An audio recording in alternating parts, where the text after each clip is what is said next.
Okay. It's totally working now. Hello, everyone. Okay, yes, it's working. Welcome, welcome. Sorry, little extra delay, scrambling a bit. But we're here. We're doing stuff. Yeah, beverage. Going to try Monster Hunter Stories 3. Tried the first one and I just couldn't. They have a palico / feline sidekick in the first one that is very much we need to get the, elementary school little boys market as far as the humor and behavior of the character. They made an animated series as well, and that character is insufferable. It's just bad. And doesn't seem to be in this one. Hearing good stuff about it, so we'll see. But before we do, let's check in with the kitties. We do have Ember. She has actually secured her spot for once. We'll see how long it takes for Molly to steal it. We have Mason, Sherbet, and Sammy on the bed. Let's see here very carefully. Molly is beneath my feet. And not clear where Sky is. Which can be concerning, but, All right, though. Standard things apply. We are not going to be playing the actual music of the game. That can be a shame with Monster Hunter games, but music rights holders and other streaming channels cannot be trusted, and that is the world we live in. So here we go. I did try out the character creator before, and from what I can tell, we can make some neat stuff. But I figured we'll do that again, because then you'll get to see it. Oh, apparently, it loaded up the extra content from my save games. Let's see. This is from Monster Hunter Rise, and I believe this is from Wilds. I think there's something from World that you can get, but I don't know if it's just not detecting it or what. Not a big urgency there.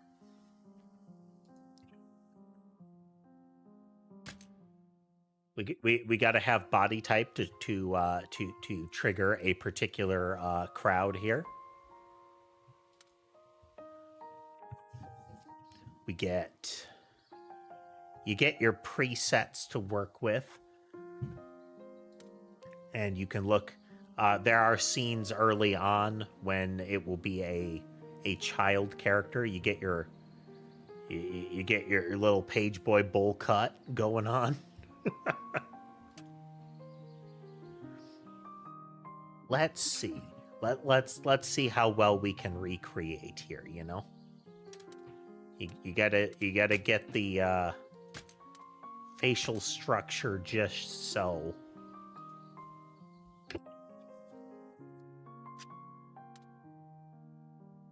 Let's see here.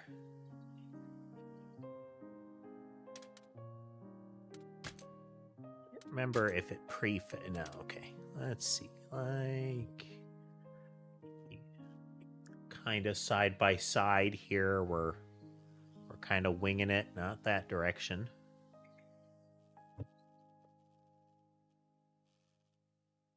I think that's as close as we're gonna get.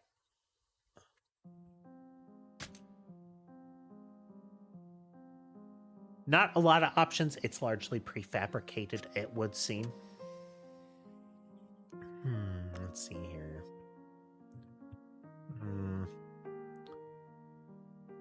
You like that? Yeah.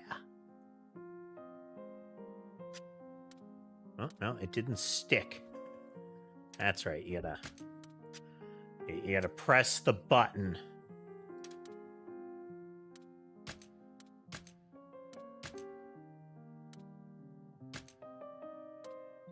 Not a lot of difference in the faces.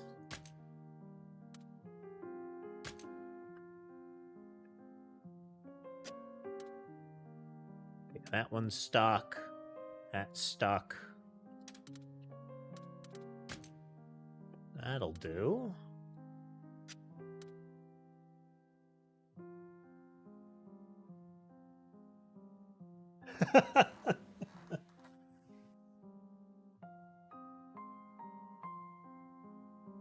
There is a...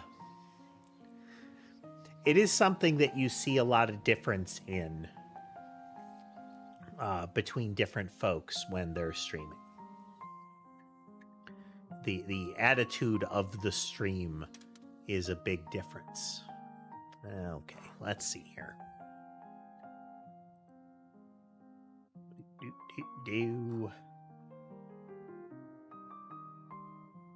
We'll do this, huh?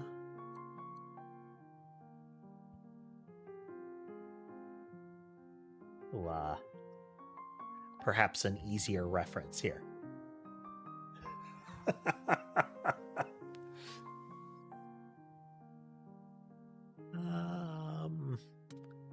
Probably looking at that.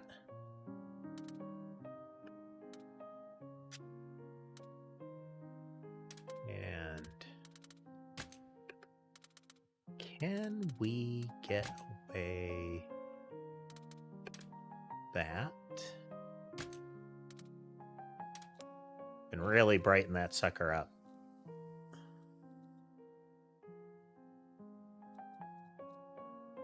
I generally don't zoom in this much, you know?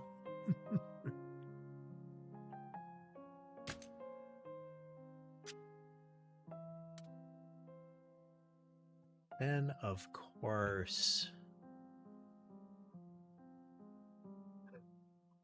I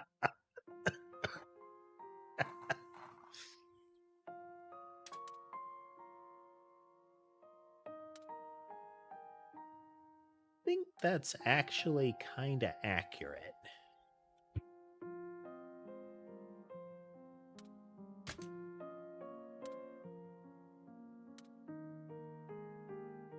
Hello, Molly. Have you come to sit with me?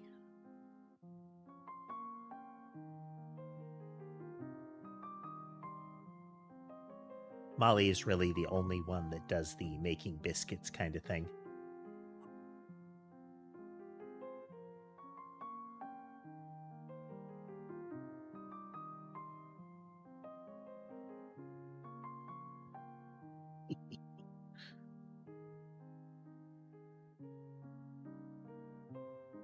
Let's see here.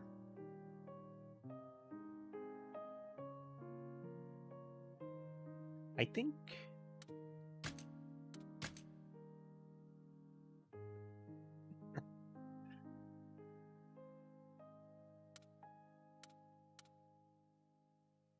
I think that's accurate.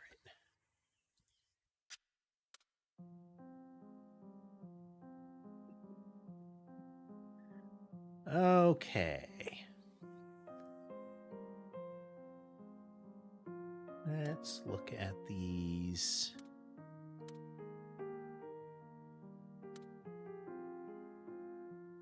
Tricky.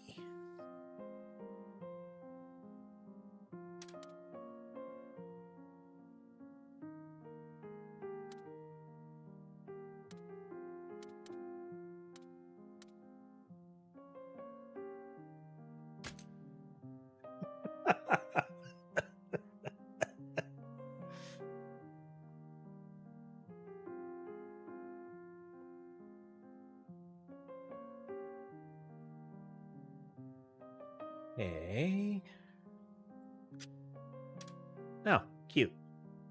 If you look, there's a little light speck there.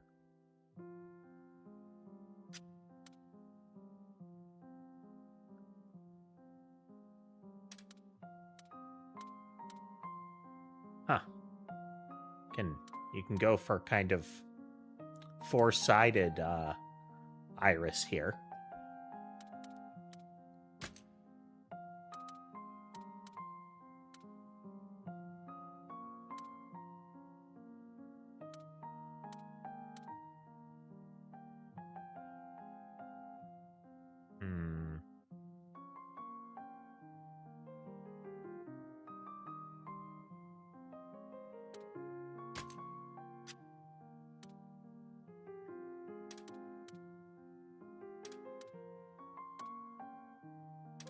Well, we know what that is. Saturate that sucker. Luminous.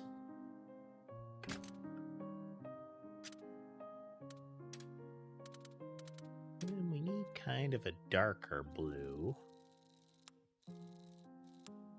Oh, we might have to change that. The other color is in the speckles. Well, that won't do.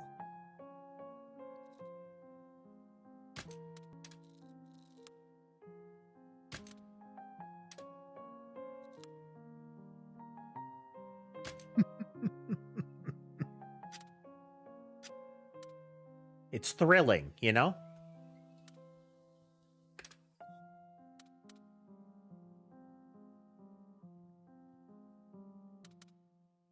Oh, wow.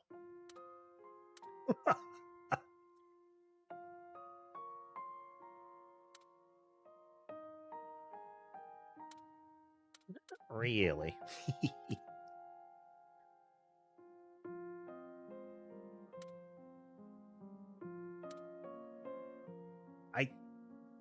I think this is actually the closest we're gonna get.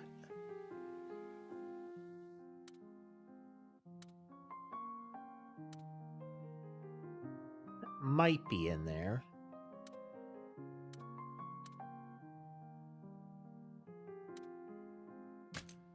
We'll go with that.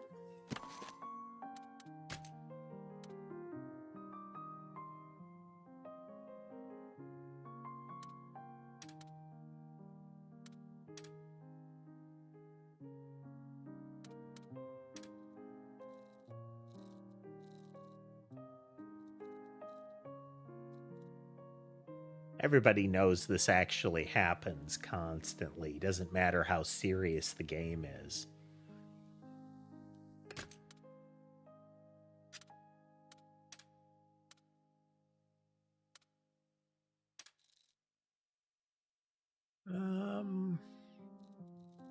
We can't really get the dark blue. We might be able to change the core color to get more of that.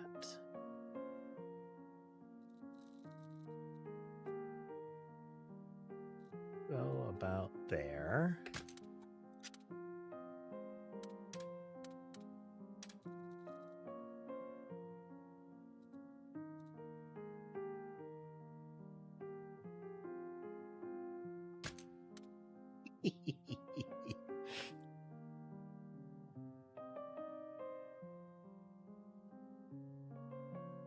So when Molly sits on my lap, in general, when she's ready to snooze, she actually kind of climbs up my stomach a little bit, drapes her arms forward.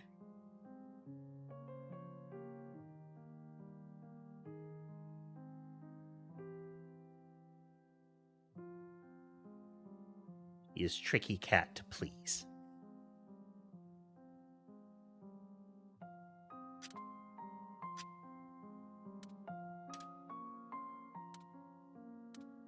Meow meow.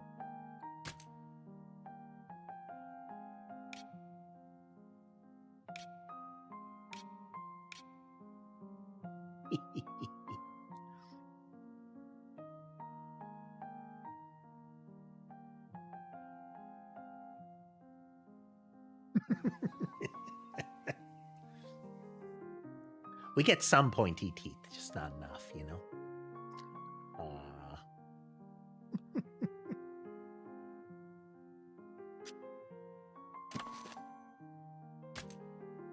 So one of the things is you have the little presets that you can do.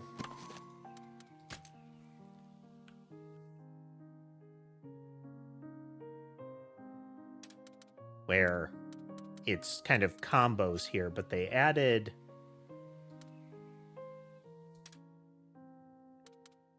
so you have composite hair in this. So it's whatever the front is, and then the back of the hair are separate. Which makes the little, let me...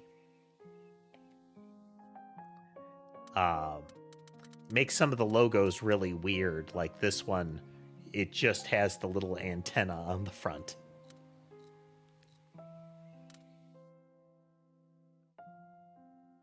That's pretty good. That one right there.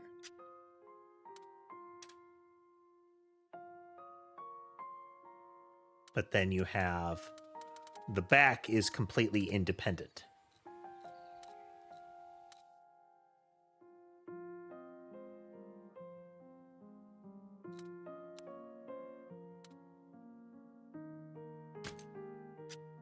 It's a full preset, but you know, here we are. There is also hairstyles based on various monsters that it seems like you unlock.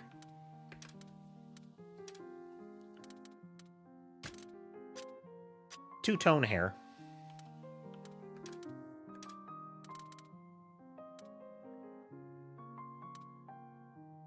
Let's see here. We do fully desaturated, and then we brighten that up. It is kind of subtle in this, but the hair ends in little blue tinge. It's like fiber optics, or at least that is kind of how I described it.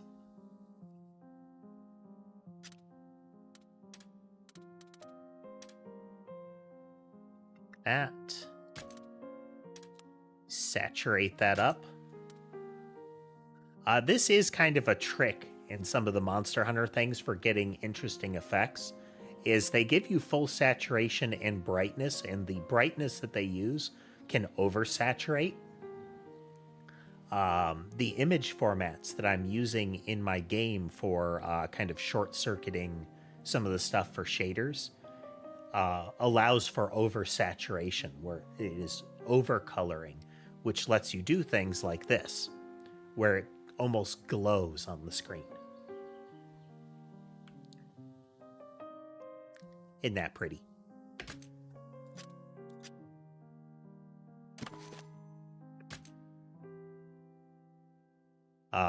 In base Monster Hunter, in Monster Hunter Wilds, I've actually pulled off the little fracture under the left eye there.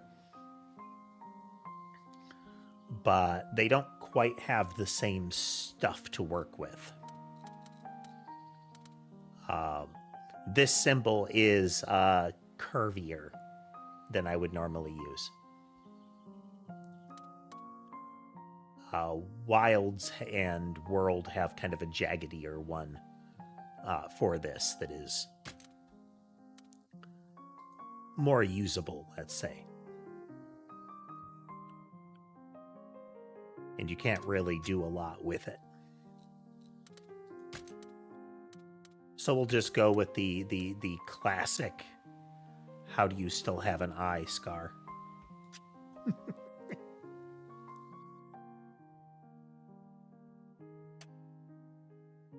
And then, like, you know, earrings and whatnot and glasses. Sadly, you can't make them short enough to be character accurate. Don't know if you've ever seen it, but I've streamed alongside Okami Sky a couple of times. And it's kind of fun in that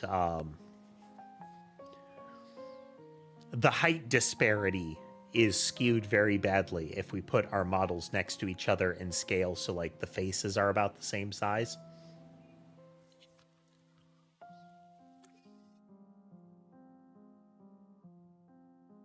Because canonically she's about twice my height.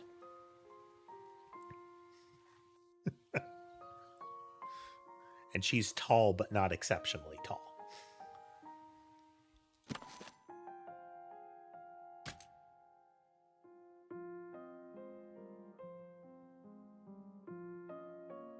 I believe, I think it's 120 centimeters. Let me think here.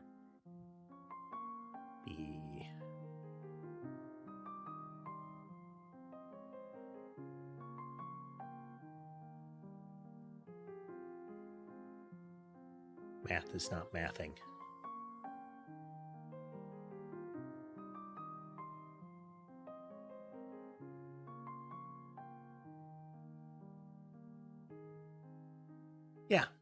about 120 centimeters. And she's about 6'3".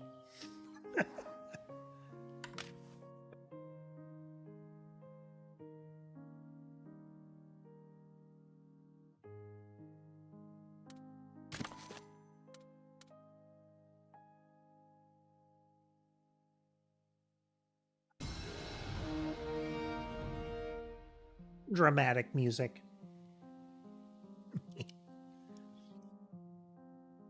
Yes, model height.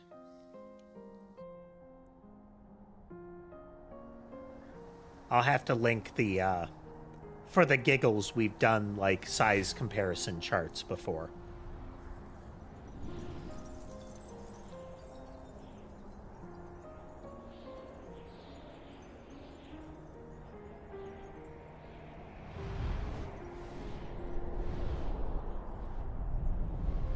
I'll have to do an updated one with her new model.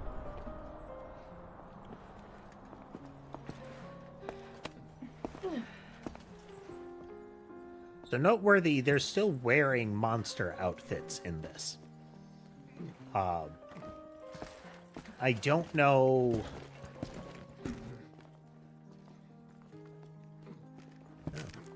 Very glowy footprints. I know in the stories world, it's...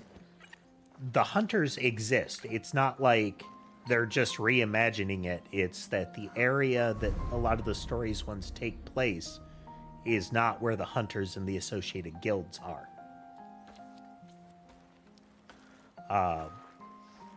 Because, you know, the hunters are...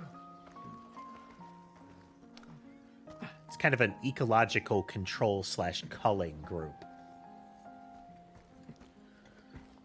You know, they protect the people doing the science, but part of protecting is, let's go kill a bunch of them.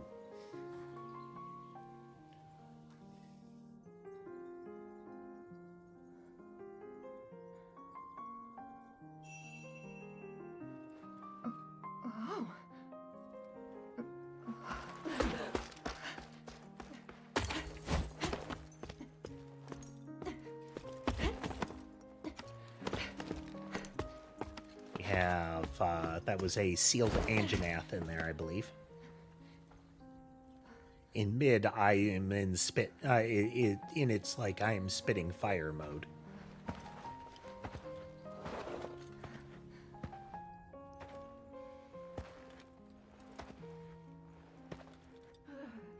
It's always comical, so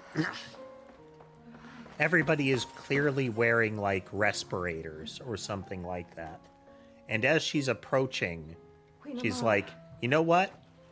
Because I'm so interested in this thing, I'm going to take off the respirator.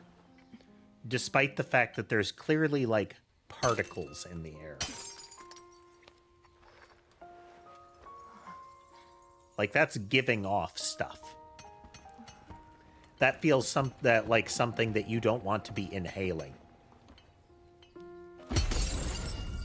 It's pretty, but, you know, luminous particles tend to be something that you don't want in your lungs.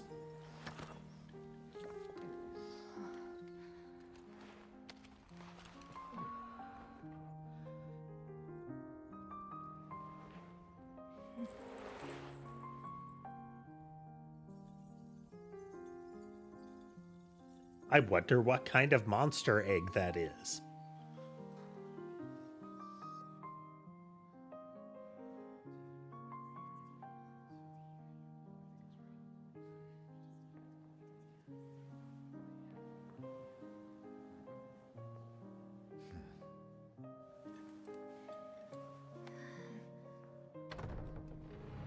Disturbing bowl-cut child form.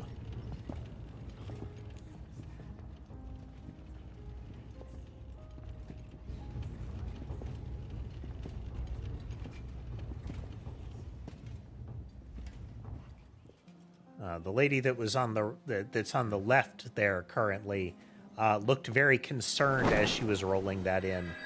The guy on the right looked just happy to be there. Could that be? Have you seen one before? Look at that. Oh, excited muttering. Could it be? Let us commence. The rite of emergence.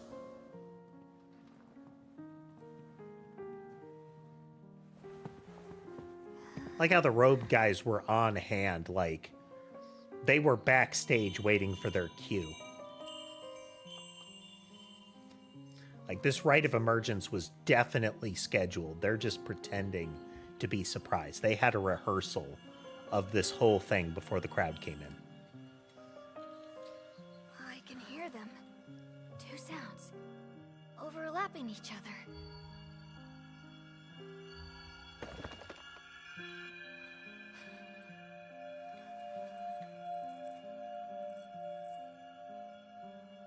There's one.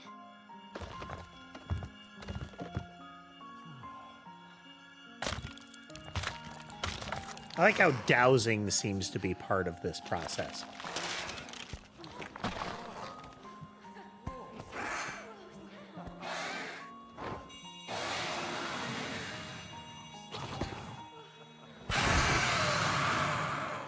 That's a Rathalos, plain as day. Are you sure? It's a miracle. An extinct species here in our kingdom. Into. Got the blue crystalline highlights in one horn. And we have the mirrored horn there.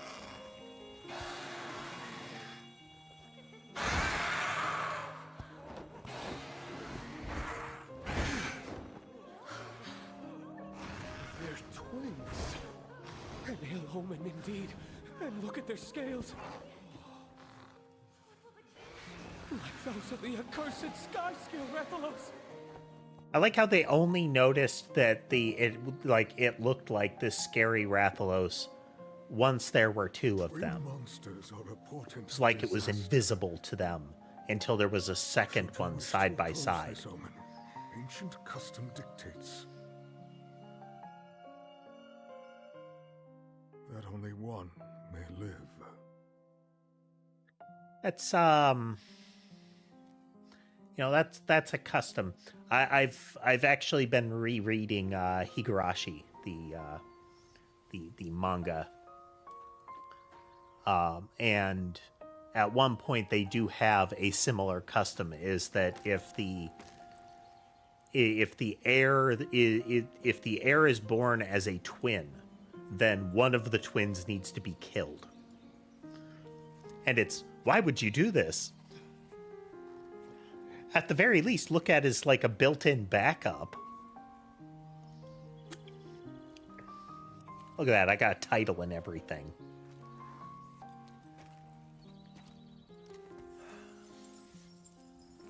So yeah, Tass, it's the TV series that they actually released.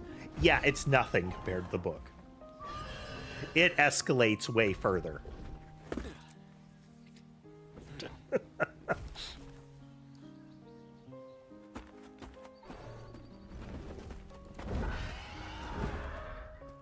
to ruin your fun, but you better get back. Just give me 1 second. This monster is a rare specimen. For all we know, it could have been the master of this forest.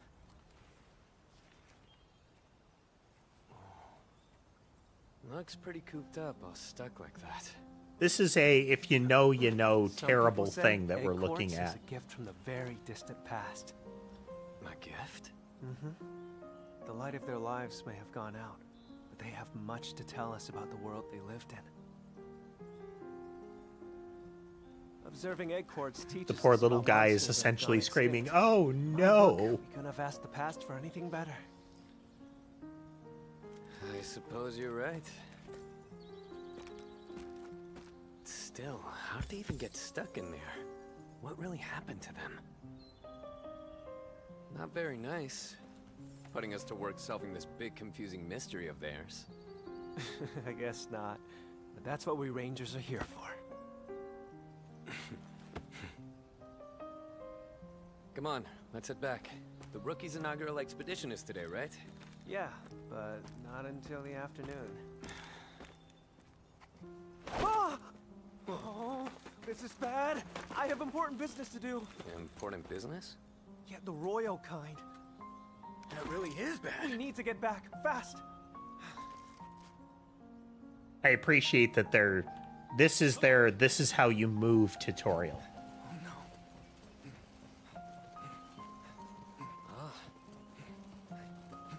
It's not a, hey, it's an actual action scene, but we're gonna stop and remind you, hey, jumping is a thing.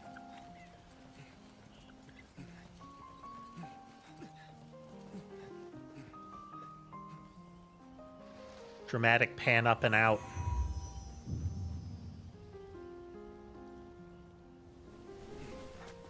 Do you think those are going to be upcurrent vents? Because I think they're upcurrent vents.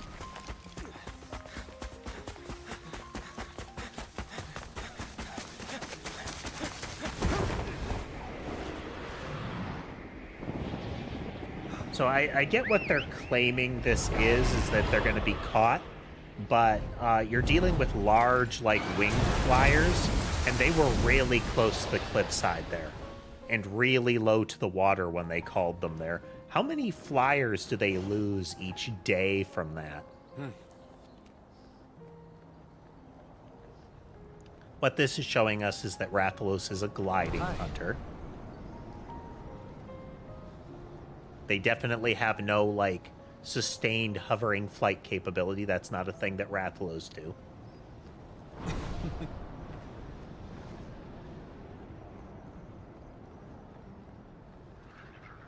I do like the little crystalline highlights on its scales. That it looks nice. Hey.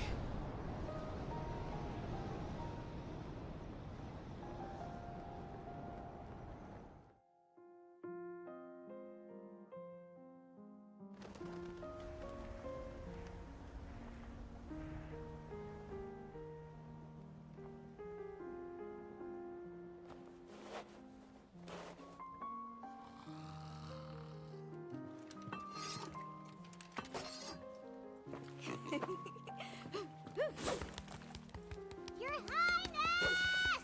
Where are you? The air? Can't say I've seen him.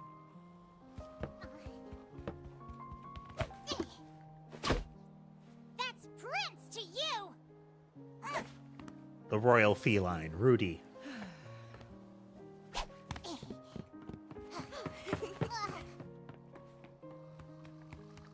Where in all Azuria's Highness? Oh, keep it down. I'm trying to sleep here.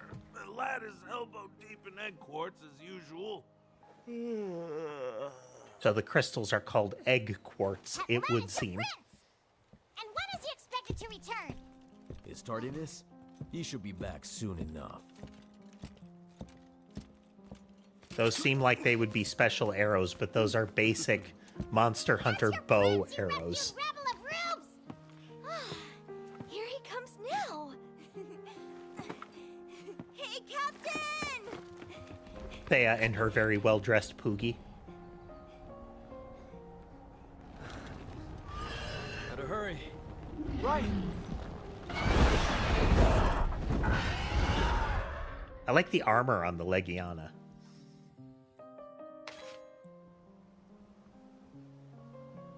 So the save points are called Catavan stands. They are for changing the time of day in fast travel as well. But it notes some features cannot be used until they are unlocked via story progression. Your Highness! Sorry.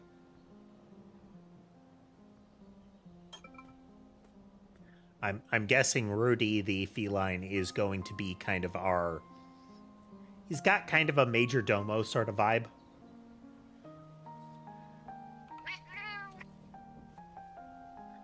So when I fired up the game to test it out, this is as far as I got. So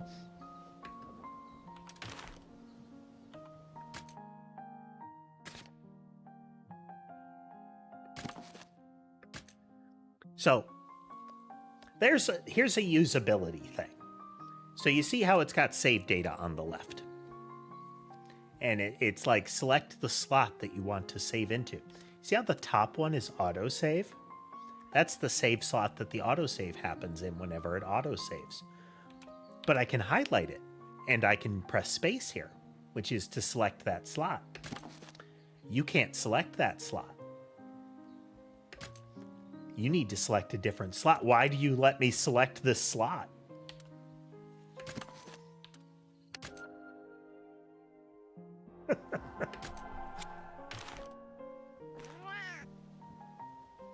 Felines are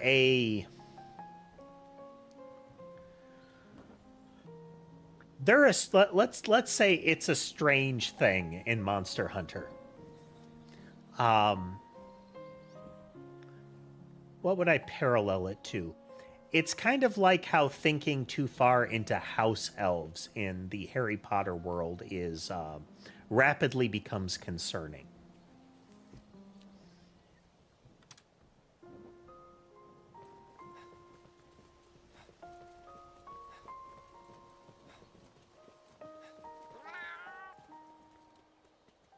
Well, are we busy? So he's got a generic monster egg on his back, and his kind of baling fork really looks like either a ornate tuning fork or like a dinner fork. It's a very cramped stable for a Legiana.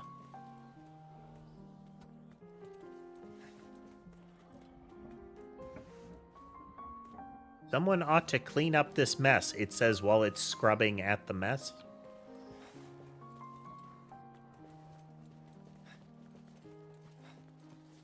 I think that's an Aptonoth, right? Okay, so this is definitely...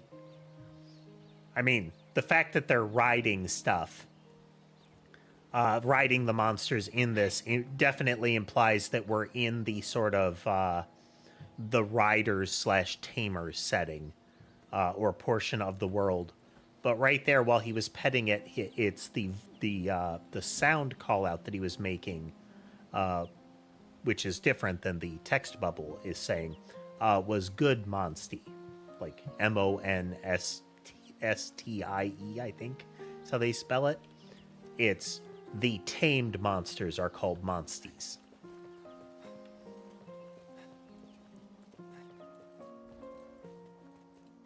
The talkative feline.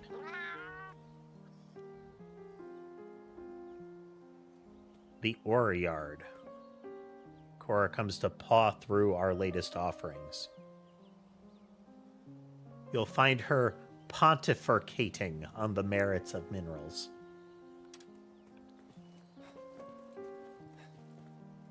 Your Highness.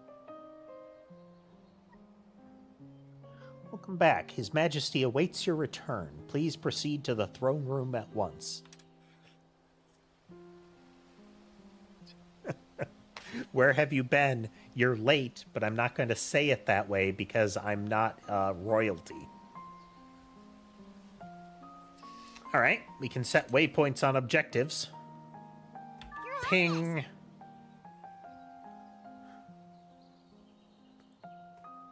Oh, yeah. That's... Even if they have no authority at all, that's Major Domo vibes. That was almost a march that they were doing.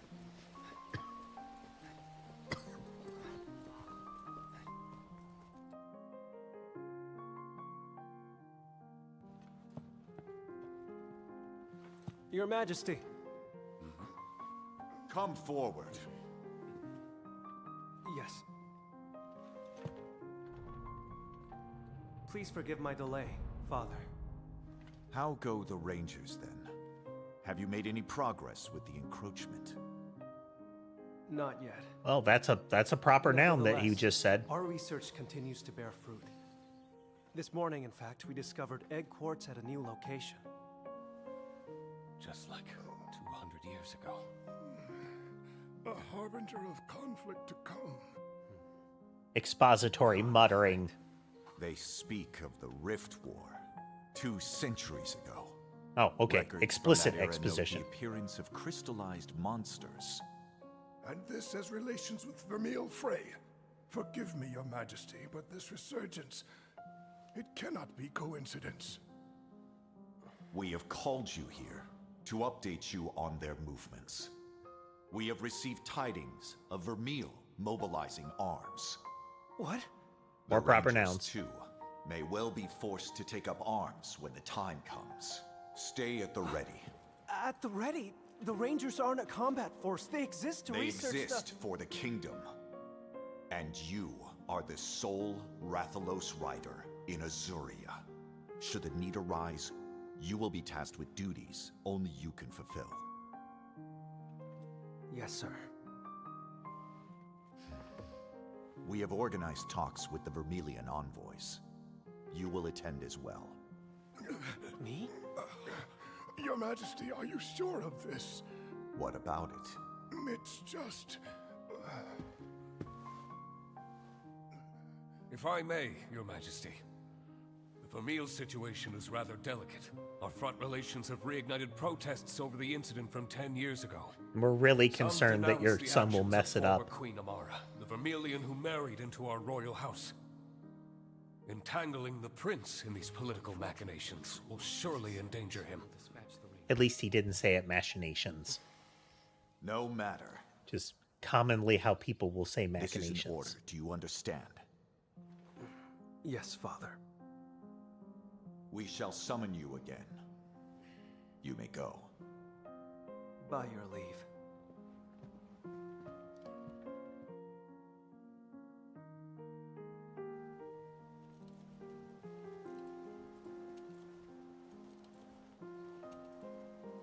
I get that a Rathalos would be a good combat flyer, but they also have a Legiana and presumably some other flyers, and Legiana is going to be at least as potent a aerial striker, you know? It's not fireballs, but it's still terrifying. Why the long face? Your meeting go that badly?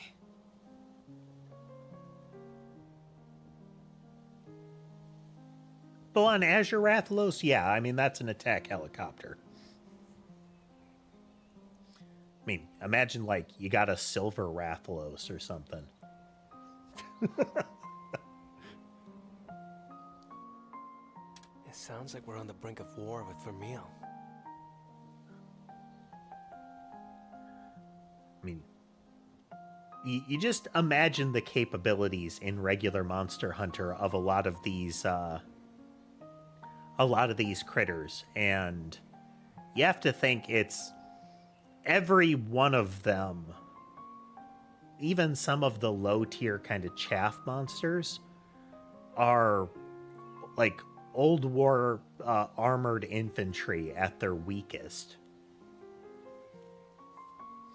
You look at the kind of weapons that hunters are slinging at them, and the fact that they have to effectively be slowly beaten to death, and not that they get taken down quickly by the giant harpoons that are being fired at them. Oh.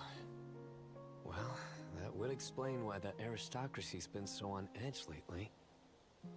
I've been ordered to join the Vermilion peace talks, but what good can I do? Inevitably not much, because the war is definitely going to start very shortly, or else the game can't happen. The king clearly has high expectations of you. It's a good opportunity. You should go. Easy for you to say. Come on, you must have heard what people say about me behind my back. It's a good opportunity. You should go. Yeah, I was thinking of disobeying a direct public order by the king. I was really considering it, but then I thought about the whole probable execution kind of results from publicly disobeying a king in front of, like, the aristocracy.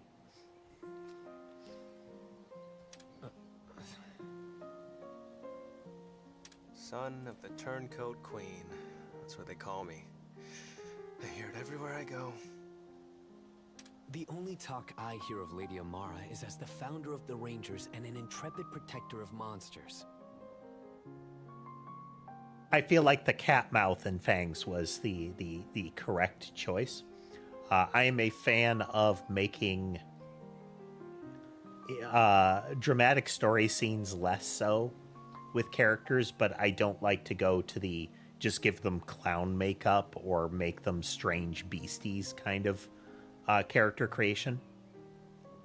It's why in Final Fantasy XIV, I love having a Lalafell character for all of the really dramatic scenes, because nothing takes the edge off like watching the big serious guy have to look almost 90 degrees straight down in order to have a serious conversation with the hero. We, me and the Rangers, have nothing but respect for her. Look, what I'm trying to say is, we've all got your back, so stand tall. We know you can do this. Thanks, Simon. Now come on, we've got a job to do. That rookie isn't going to train herself, Captain. Right. Your Highness, have you attended to your duties? I have. This is such an honor, Captain. Getting to train under you is nothing short of a dream come true. We haven't had a chance to talk yet, have we? Good to have you on board. I hear you're an excellent rider for your age. One of the nice things about a Monster Hunter setting is some of the absurd anime outfits that you often get, especially with female characters, aren't really strange for Monster Hunter. It does very frequently look like they just stuffed accessories into a shotgun and fired them at you. What, me? Like, yes, there's thematic cohesion, but there tends to be, like, greeblies all over the place. But forget about me, Captain. You're the amazing one. You're the one and only Rathalos rider in all of Azuria, maybe the world. Because you got, like, the floral print purple suspenders, like, full-on suspenders, like, the strappy bit at the bottom, and then you've got the ornate, almost metallic, or, like, the more ornate embroidered shoulders with emblems and thread there. Then you have kind of... They're almost going for, like, an Islander tunic with the rest of it alongside the shells. She has a bag with, like cute emblems stitched onto it, almost like stickers. There's a preponderance of eclectic cute. Huh. Well, Wherever you go, I'll follow. Poison swamps, Gypceros nests, you name it, I'm there. It's those characters that are, it's like, I'll follow you through fire, through anything. I will put my life on the line. We're just going down the street for groceries. It's not going to be that bad. I will bleed for you, sir. Just take me under your wing. I am companion enough for the prince, thank you. right. Listen up, recruit. Our first stop is Blightstone Woods. Blightstone Woods is actually a very nice garden area. It's kind of like a public park. It's a very nice picnicking area. You can walk your pets there. That's where we'll begin. Your inaugural expedition is meant to show you how we Rangers do things.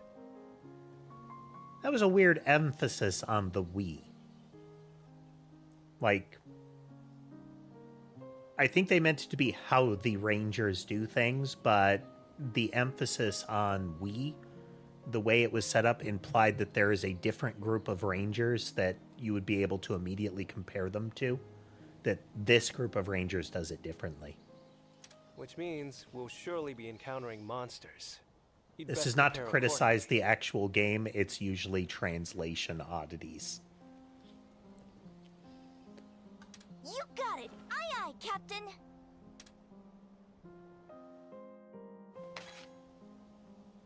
Of the base.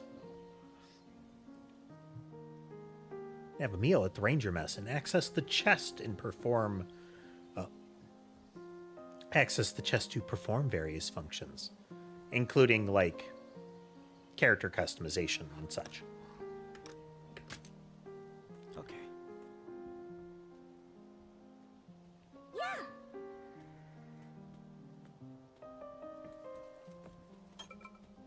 Deploy the beacon.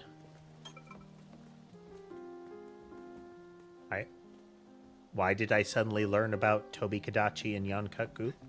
Inaugural expedition time. Is there one nearby that I didn't notice? Nope, just a bunch of Legianas.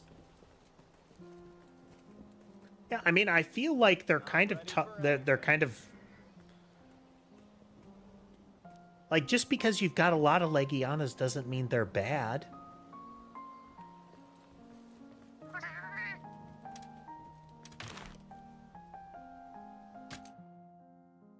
Advance.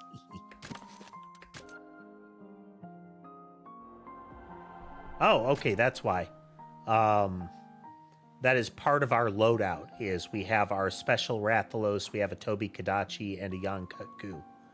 And then our little ally here, who it would seem is a Lancer. I'm just gonna wing it with the symbols here. So we have the main character's icon, which is this kind of jogging to the left seems to be how they've got the icon to go alongside the monster's interpretation icons. We have Greatsword, you know, the correct weapon. And then I'm going to assume that the gray one is like neutral element. We have... our Rathalos has a red kind of tiny person with arms up icon. I'm going to say like power. And then the fire emblem. Then the Tobi Kadachi has a little blue icon with person running. So that's probably our like speed attacker thing. I believe they've got like a paper, rock, scissors kind of thing. I don't know what the green would be, but there are little starbursts in there, so maybe that's our, like, special attack thing with more fire element.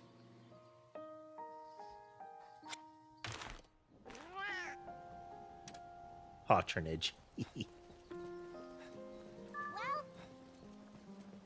Inaugural expedition is the Blightstone Woods.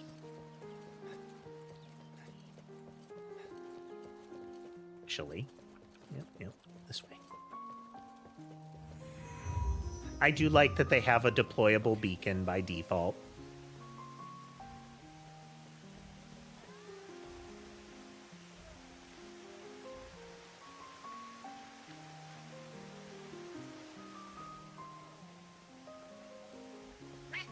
Greetings.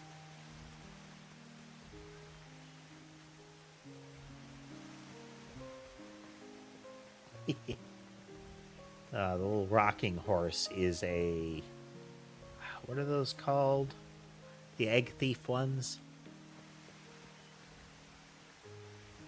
I can't remember.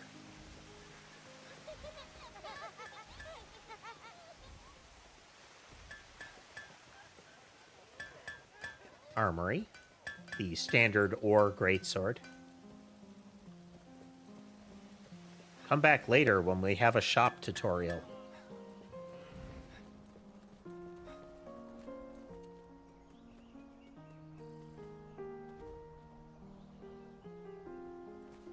Could be a stylized Rathalos, but the tail is very wrong.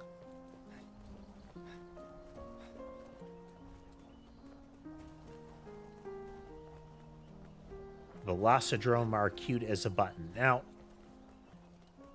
No problems here.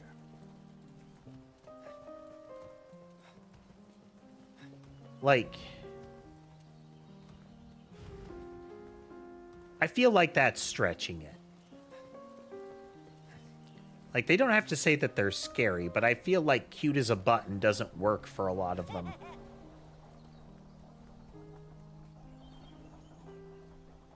Like, oh, it's so peaceful when it's sleeping with its mouth full of needle teeth.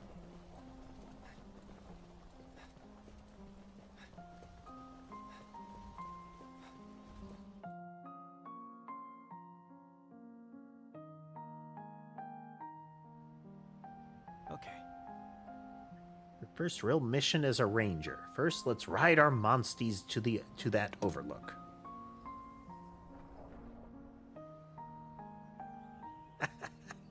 Yes.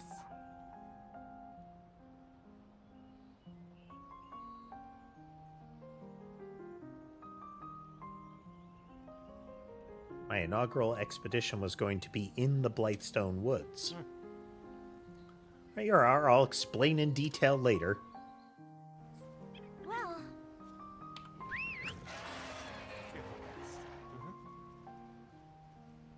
I do like the little harnesses.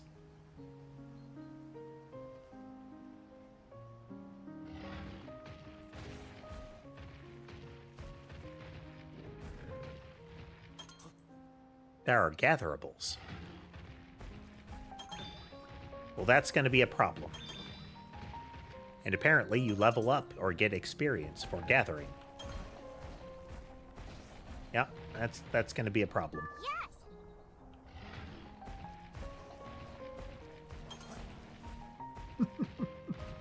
Oh, Velociprey.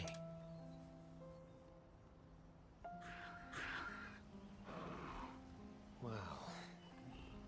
Velociprey and Velocidrome being chaff monsters. The type that Kulu-Yaku is what I was thinking. But Velociprey and Velocidrome being kind of your chaff monsters. Usually the early monsters, there will be a type that is... There are a bunch of little ones that are kind of small monster categories, and there's a great big version that leads them.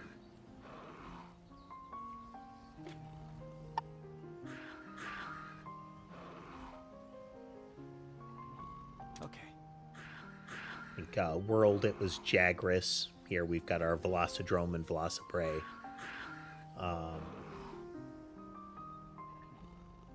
Do they have one of those in Wilds? Wilds, they have the big orange furred herd ones. It's not the same principle, but, you know, in that one they have the premise of, like, packs of animals, monsters. So Rangers, we can't let this stand. We'll slay the Velociprey. Think of it as a chance to test your skills.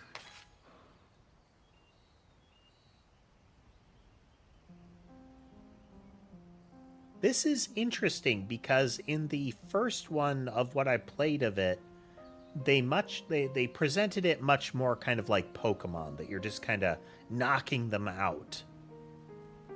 But this has the presentation of you're actually fighting them, that you have a similar vibe to the hunters in the guild in basic Monster Hunter, and that's...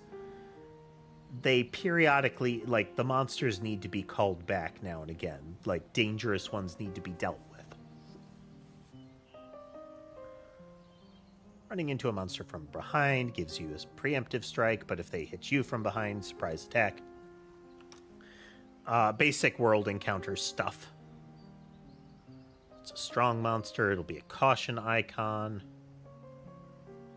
Yellow means slightly higher. Red means you're going to get wrecked.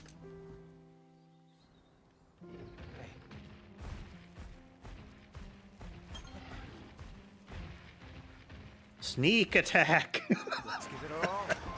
all right. Hey. Perfect opponent to test a rookie's skill. Now, I get that it would be a good one to test a rookie's skill, but we also have to temper that with the idea that I got this Rathalos here, and you've got a Tobi Kadachi there, and both of those would just be able to squish this kind of monster.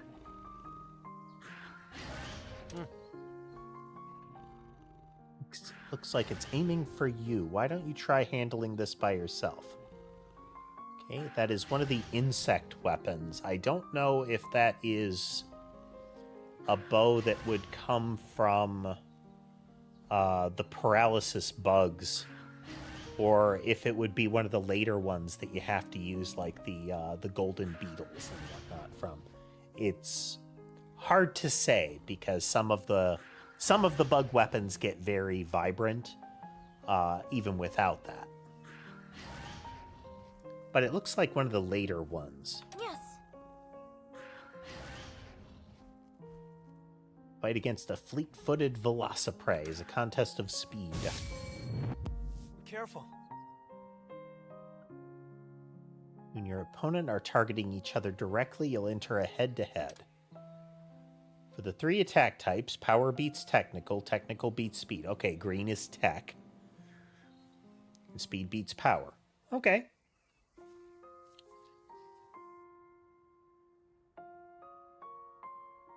It is your, you can outmaneuver the powerhouse, and you can outthink the speedster, or you can you can squish them while they're thinking.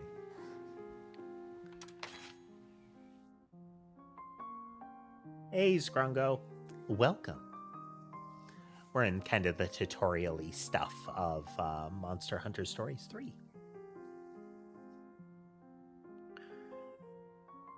We have power, tech, and speed. Each of them has a strength and a weakness.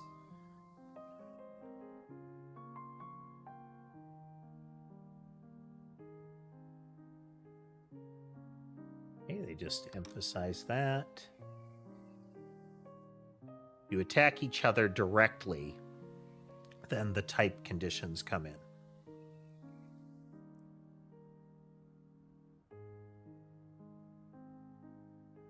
So that's an interesting dynamic given the multiplayer thing. I suspect you are the only one in the vertical stream there, Scrungo. Keep it up. Clearly wasn't the right plan of attack. Opponent used a speed attack too. As such, the clash ended in a draw. Keep an eye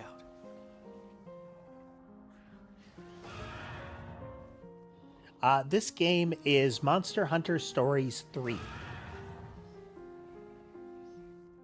The Monster Hunter Stories games are kind of self-encapsulated. I believe the second one had references to the first, and the third, I think, has references to, but they're not, like, connected plot lines.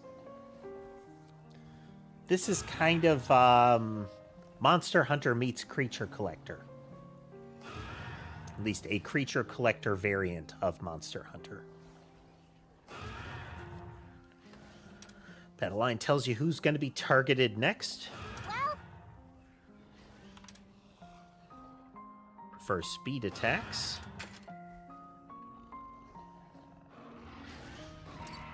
Ah, okay. So you can choose which type of attack you are going to make. And to some extent, you have to either know or assume what kind of attack they're going to make.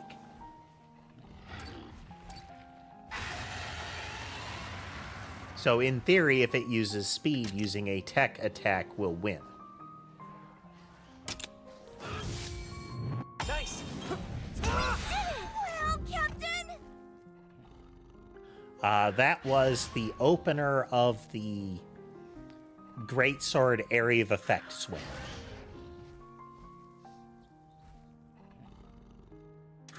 Okay. For a double attack, you and your monster should both use attacks with a type advantage.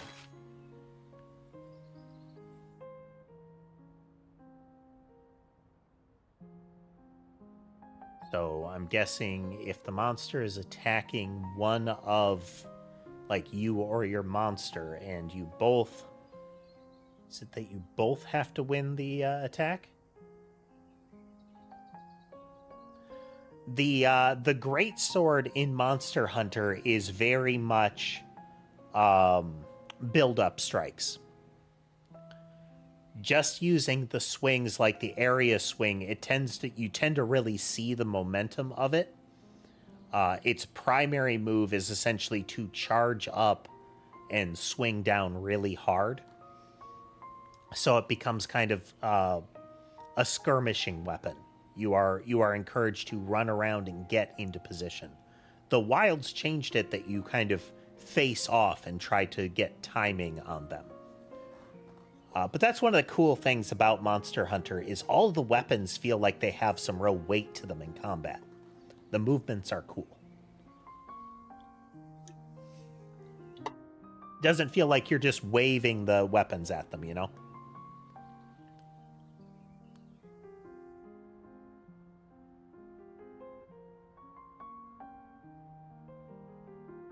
I mean, with a big enough sword, you really want a much, much longer grip. I think a lot of great swords, like the anime level great sword, your Buster swords and whatnot, are not infrequently derived from either things like ores when people are making them, or there have been historic examples, not like wide-scale deployed historic examples, but things like the Zanbato and whatnot. Just great big blade that is meant to be, you need a lot of leverage. And yeah, a polearm is a decent example. It's like having a halberd that is got an even bigger blade on it, you know? Let's see. They both attack. If they both get... So you both have to win a head-to-head targeting the same thing. Have I ever played RL Craft? It does not ring any bells, no. Okay. Well, Let's see. neither Ratha nor Kagachi have attacks with type advantage against the Velociprey, do they? No. Well, Ratha the Rathalos and Kagachi the Tobi Kadachi. All you need is belief. At times like this, you just have to switch monsters.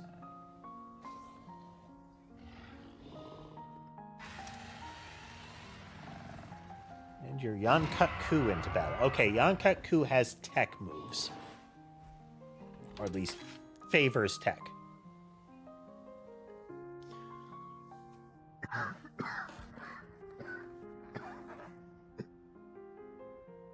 One moment.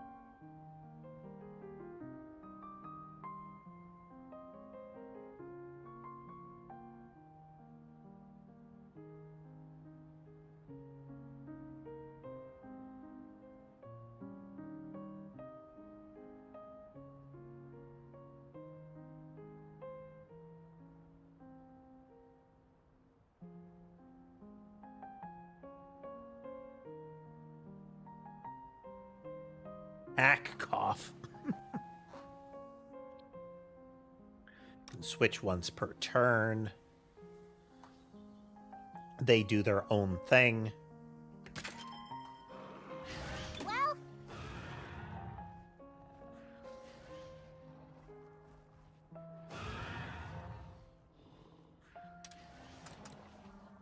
Your Highness!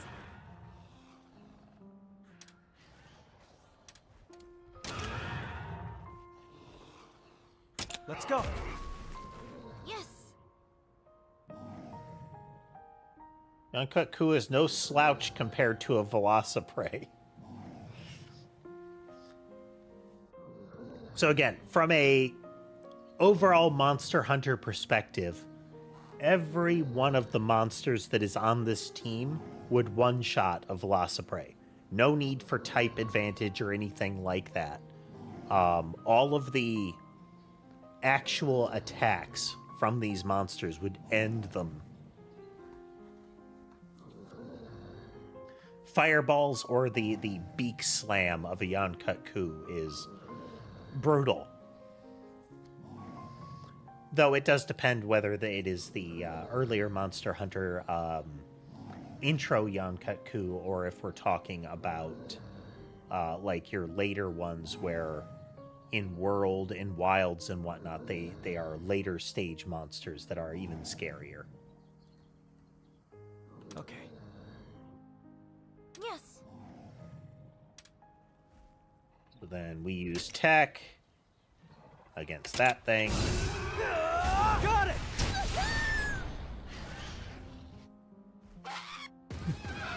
That cat's name is Molly.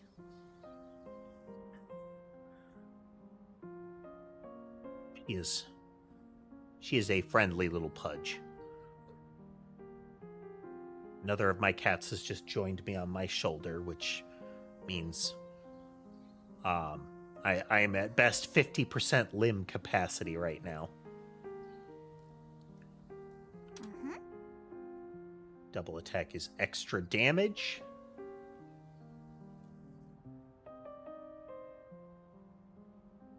How many we can see. So we won't be able to see Ember because she's on my shoulder. Okay, let's see here. We've got...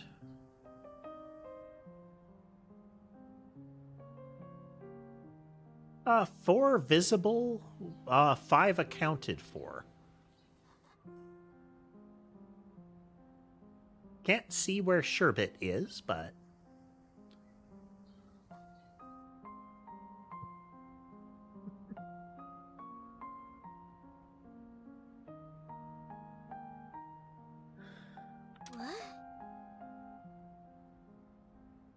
Okay, so we have a simplified basic attack, paper, rock, scissors. I suspect elemental damage is going to play in, though that might be resistance and modifier type. Like, it doesn't sound like it plays into the hard attack modifier of the little tri-type thing. So here's our Velocidrome. Jumpin' Poogie Snoots. Seriously? Head of the pack.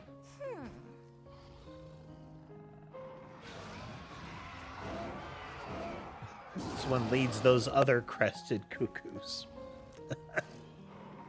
So, listen. Doubt normal attacks will suffice here. This might be a good time to use a skill. Many skills are powerful, but they consume stamina. Okay, well, yeah, we have an MP gauge. Stamina may recover naturally, but be careful not to overdo it.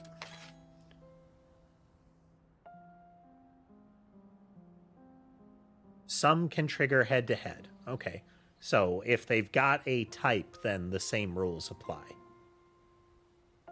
Each turn, you get a little stamina back. Different weapons have different active skills, and decos let you have even more. Okay. Okay.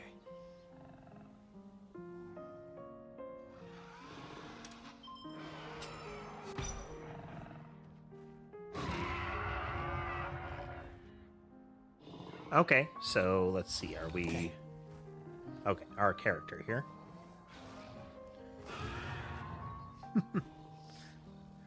All right, so...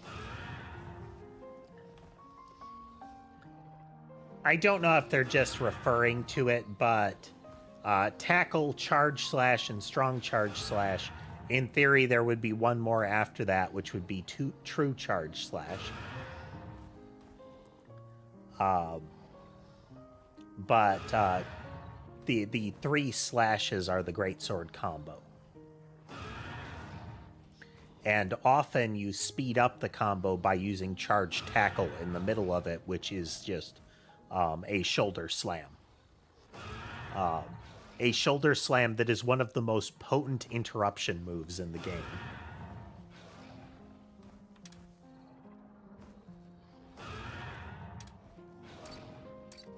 Okay, and you can still set the type. Your Highness!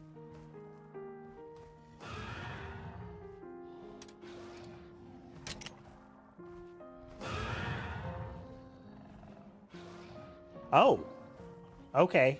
And you can go for body parts too. Okay, that's a good that's a good touch. So the head is vulnerable to impact damage, to crushing damage. And that aligns again with Greater Monster Hunter is usually battering the head is a good way to go about it since you'll wear them down and stun them, that kind of thing. Whereas other body parts, unless they're heavily armored, usually you have things like slash and pierce are better. But since we're using our charge tackle, we want to go for the face. You did it! That was not what it said. That is a move that you almost never do. Actually, that's usually... That animation would normally be the greatsword block. If you can't tell, I'm a greatsword player in other Monster Hunter games. That pose, if you wanted to do impact damage, is normally they go into that block and then you kick them. It does very little damage. It is not... You wouldn't really run with that. There is a combo that usually ends in a blade slap, like you hit them with the flat of the blade. But it's... The timing of it is fiddly. So, listen. Like normal attacks, skills can reduce a monster's wyvern soul gauge. This makes it much easier to slay monsters, so make sure to plug away at those wyvern soul gauges. Okay. That was the wyvern soul damage marker on the, when we were choosing hit location. Presents a monster's fighting spirit. Reducing it to 0 gives you a big advantage. Okay. Let's whittle down the Velocidrome's gauge. Well, there was a little, like, letter gauge there, so I'm guessing we can do...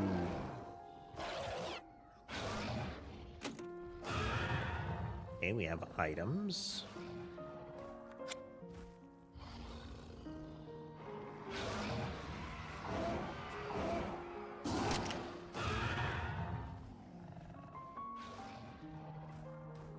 Ah, okay. So, it looks like all of the others are going for the body.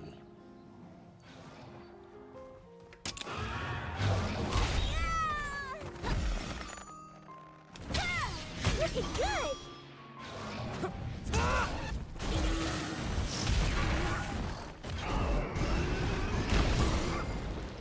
But since it was not going after me directly, it wasn't the head-on attack. It has become angry.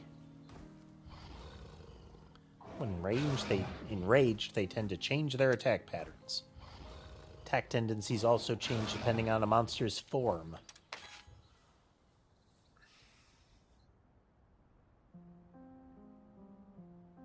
I'm guessing when they say form, it's referring to some of the monsters that have, like, a visible state change, like Anjanath's back fins opening and its, like, the nose crest expanding kind of stuff.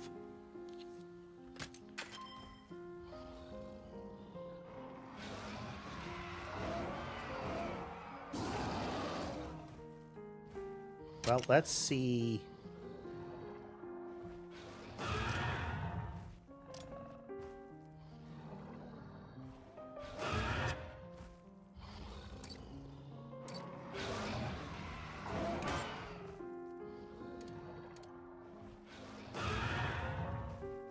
Oh, requires charge level 2 or higher.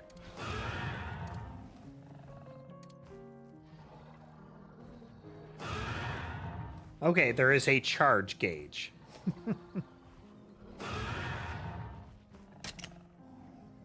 Neat. Oh, yeah. That was the warning. It switched to power attacks while being enraged here. Nice one!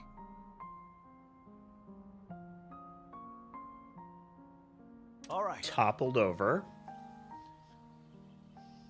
And we have a grandiose name for everybody put the boot in. Time!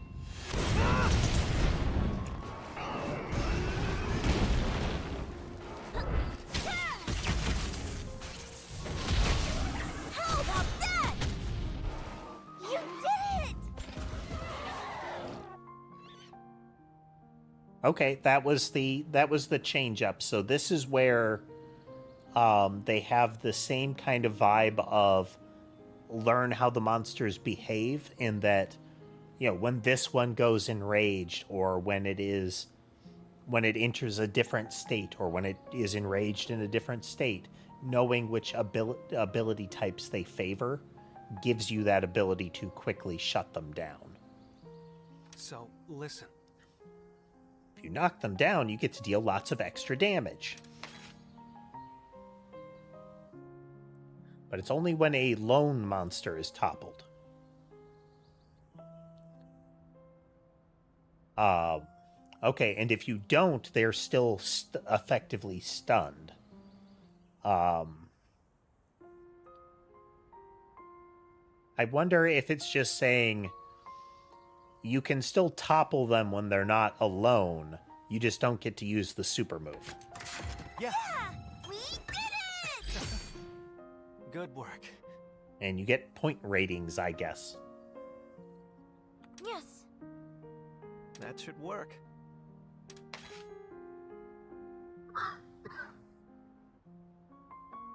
You get XP and items.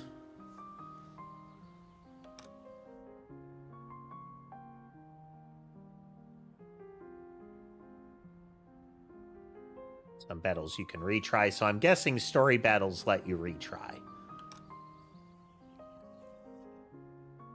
You get your HP and hearts fully recovered at the end. All statuses cured. And stamina goes back to normal. Okay, so it's... each battle is kind of its own little bubble.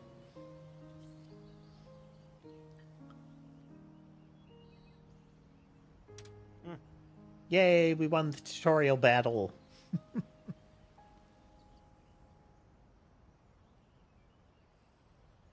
Okay, we go to the lookout, and then we look for the next zone line. Yes. So is this just narratively a point of view area, or is it going to be like our Ubisoft tower? What is that hovering thing? Come here, gatherables.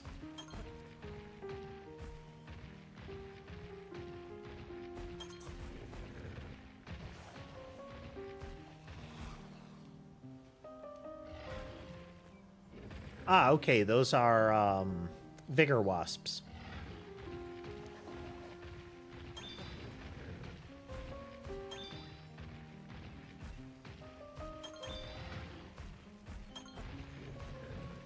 Okay, all the basic gathering points are accounted for so far. Okay. Head up to the lookout point. What the Ratha couldn't climb lookout points. Alright, so now we are demonstrating that different monsters have different traversal skills. Clearly, based on the opening, Rathalos can fly, can do the glidey thing. And Tobi Kadachi can climb, which also scans.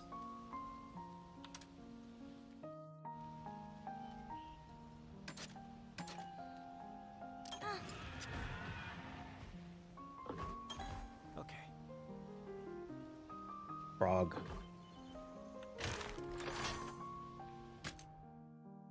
Save point.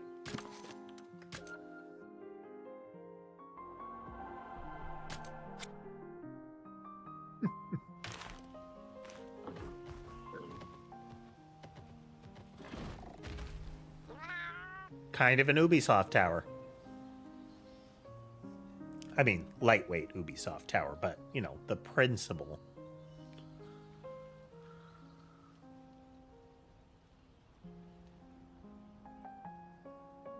It's a feline in a full, like, oh,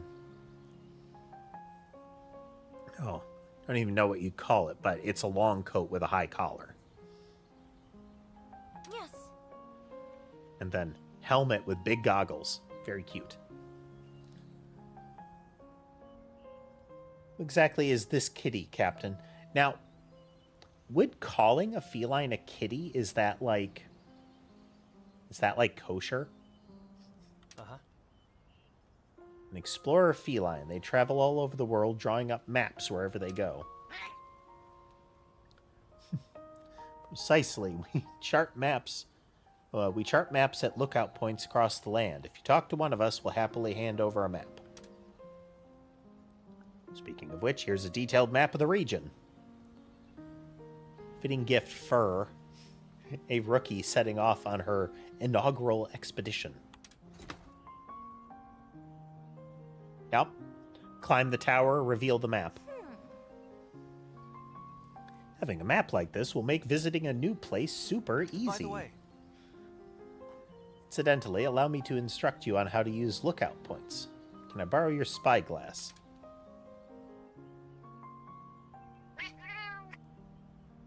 Be an honor. You should be able to observe the path to the woods from the spyglass. I like it's a telescope on a tripod, but there is a little platform built into one of the sides attached to two of the legs so that a feline can stand on it and look through.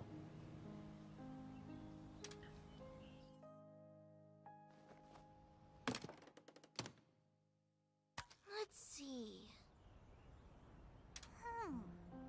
Try looking around.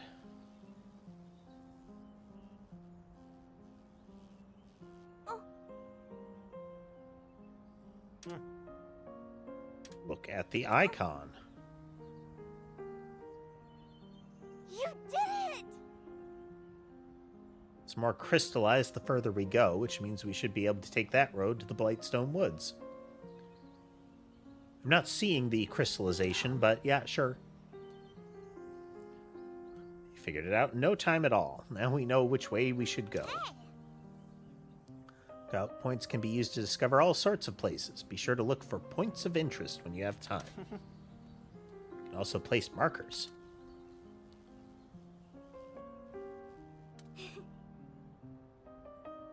Family vineyards grow the greatest grapes. My fur stands on end whenever I see the keep. No. But why? Hold on. Do adore the look of the castle. Do you think anyone can stand up to us? Hold on. Fine flag modeled after Ratha's wings. Okay, so that's the flag? I feel like we have different definitions of flag. I feel like you've crossed past flag and have gone into our castle needed a sail. Look out for the lake area. Windmills? Oh. Climbable cliffs. Monster that's all white and fluffy. Is that the Inflato mouse? Can't remember what they're called. what's this? Lookout point. What's this?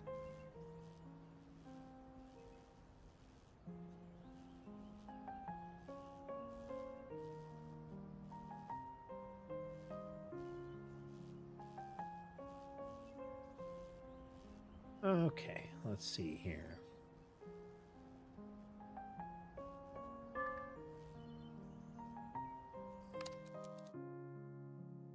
There is treasure to obtain.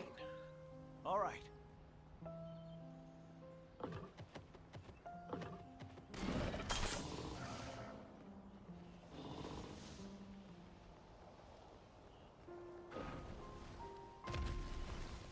Nice. Den protector small. Okay. So we get decos right away.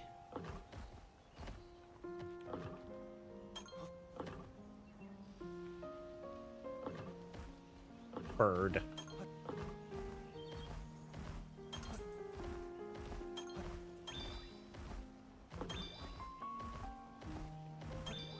At least the early levels are coming quick.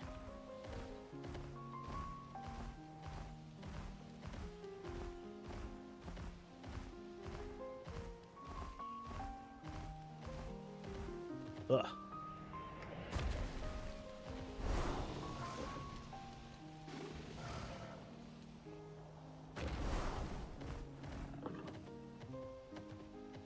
Back up. We're gonna look through that.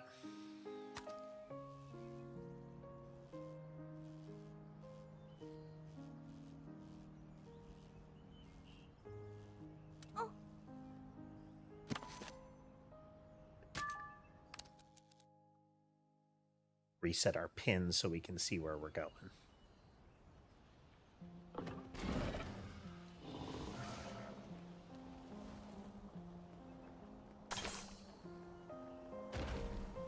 Large Thera bead. Guessing those are health potions? I'm sure we'll find out and then never use them.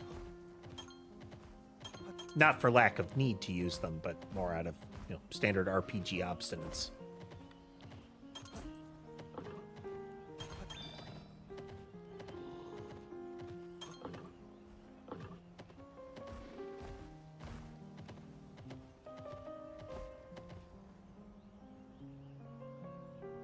Fruit tree. Now that tree is ripe for plucking. Maybe we should do some gathering.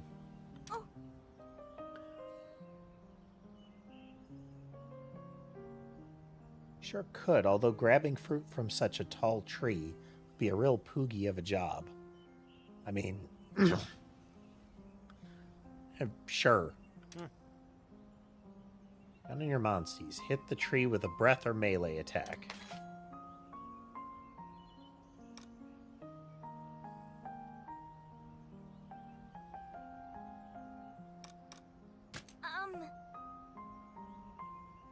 Just wanted to see Ratha's breath attack. Ewall riding to melee.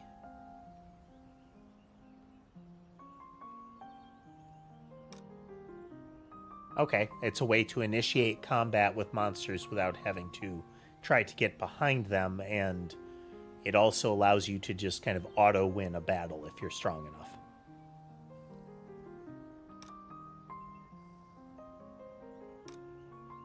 And you can do various things.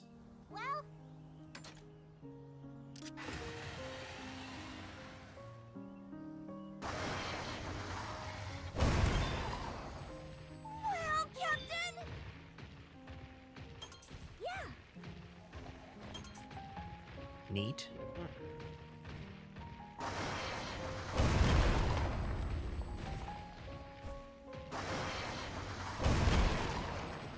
Remember, kids, this is how you mine.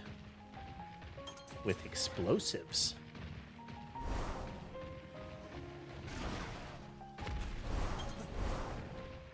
The game wants us to go the other way, so we shan't.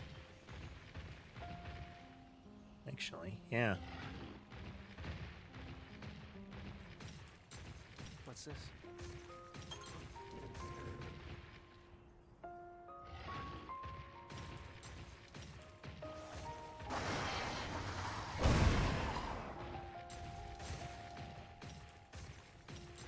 So,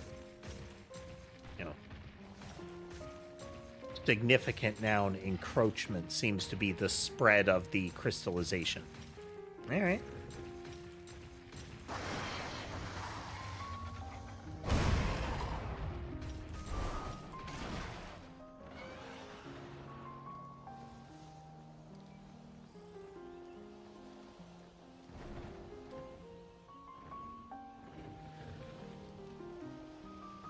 Oh, okay. We can do stationary.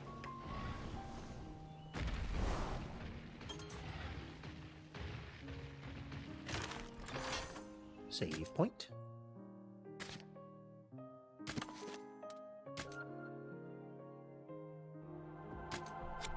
Not bad so far. I mean, we're still in tutorial land, so...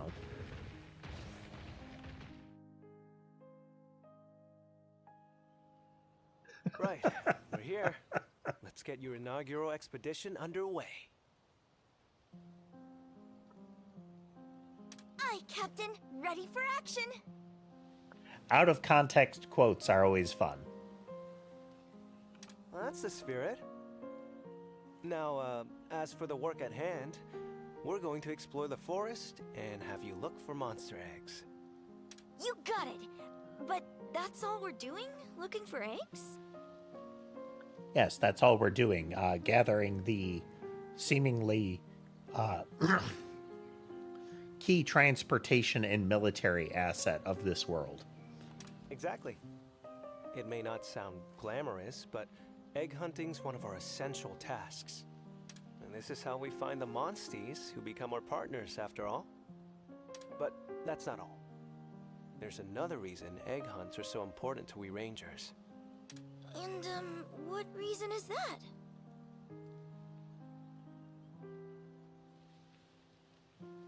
It's simple. Counterintuitive though it may seem, egg hunts are a way for us to protect endangered monster species. When we find an endangered species egg, we take it and hatch it. Then, we can return it to the wild, bolstering their population. That really does set you all apart from your average riders. What a great thing to do! By the way, do you know why more and more monsters are on the brink of extinction? Environmental changes brought on by the encroachment, maybe? Right on the money. You really do live up to your reputation. I mean, slow expanding crystallization of habitats would usually cause some problems. I'm still learning. That's all the more impressive. But we think there may be another factor at play. In addition to the crystal encroachment, that is.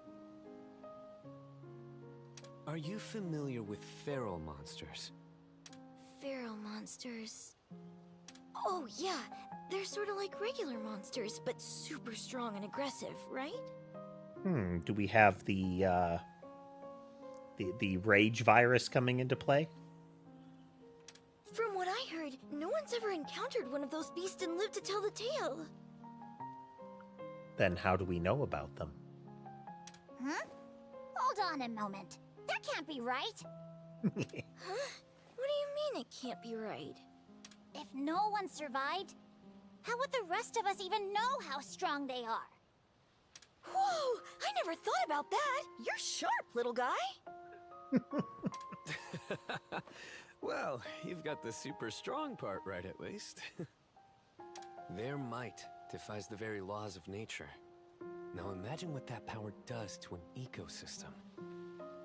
I'll tell you more about feral monsters down the line. But that's for another tutorial. I am all ears. We should probably get going. You can give her the lesson on the move. Now, are those going to be like world bosses, like rare encounters, boss monsters? We'll have to see. Aye. Is that concept would be a convenient narrative way to say this is why there are boss monsters. But it would also work for the sort of notorious monster type. Plants on the Ashen Pass we can harvest. Herb plus blue mushroom equals potion.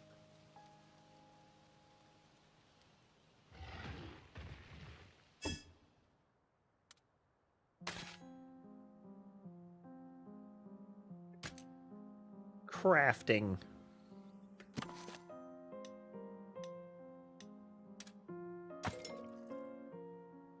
You got potion.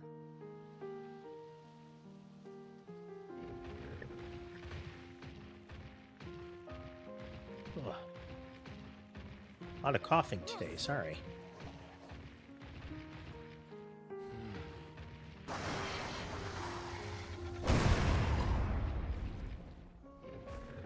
The toad is durable.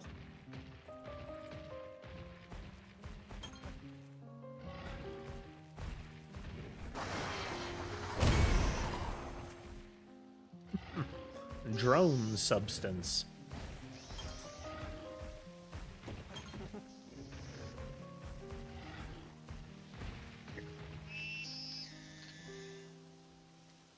We can handle it together. Let's go! Got this! Ah.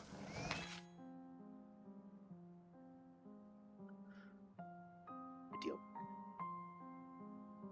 Slashing weapon is specially made to deal damage. Oh.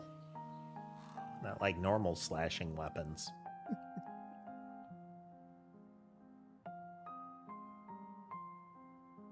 In head-to-heads or use certain skills. Then you can use bigger powered skills.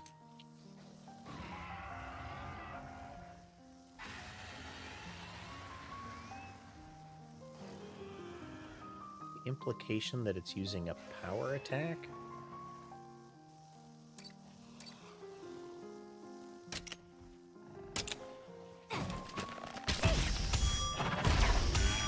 You did it!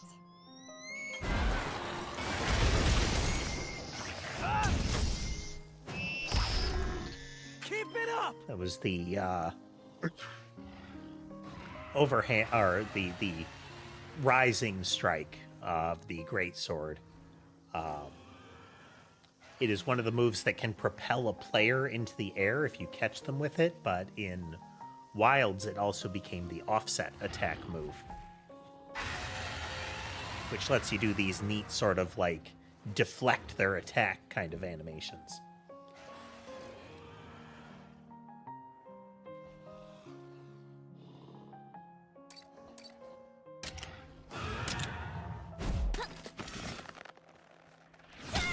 Amazing! All right! Yeah! On to the next! Okay, you get, guessing 5 loot markers for an S rank, and then, you know, down from there.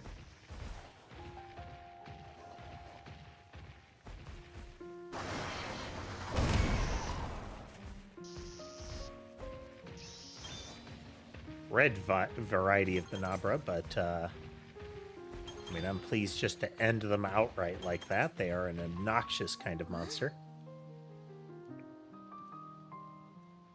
There. That a wild Poogie? What? That my family's Poogie? So it was in a place like this. Huh? The Poogie from back home doing all the way out here. Let's see.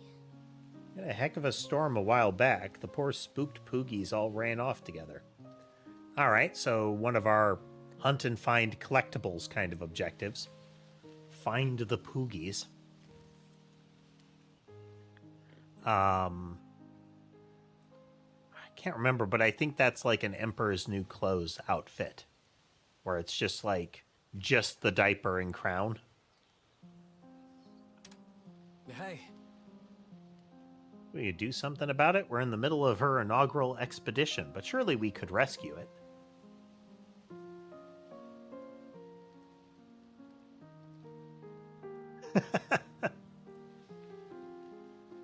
Not sure if you're familiar with it, but in Monster Hunter there are these little pigs called Poogies.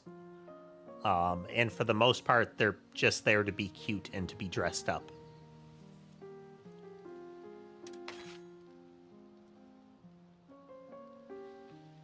You're a Poogie. Press F to help Poogie.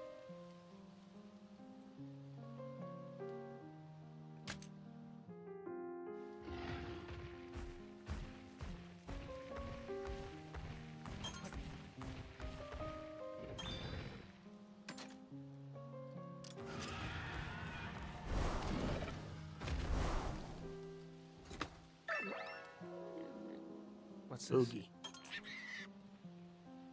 Gold. Gold trade tickets, and then it burrows away.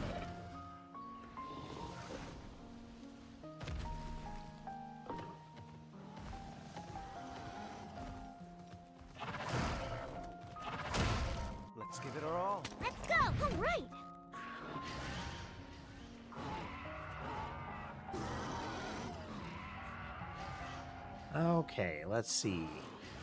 Head-on clash between our Toby Kadachi and one of the Velocidromes. There's speed types.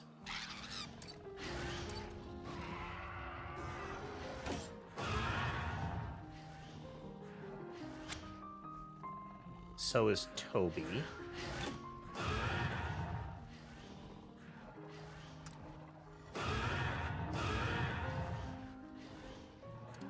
So if we do this again, we do a fireball against that one.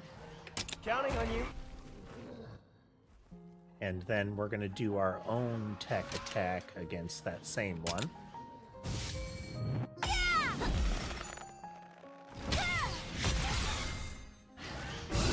Got him! We did it! You did it! I like the delayed reaction of its death.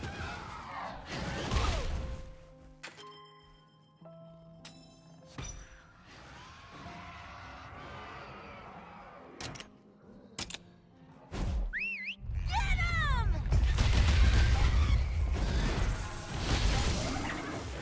You did it! I guess we have seen one of her special moves. To the next.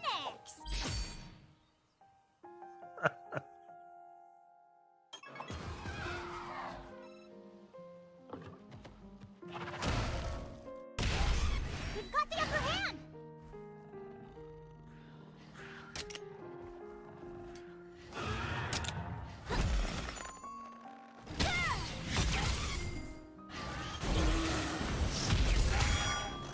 All right. You did it.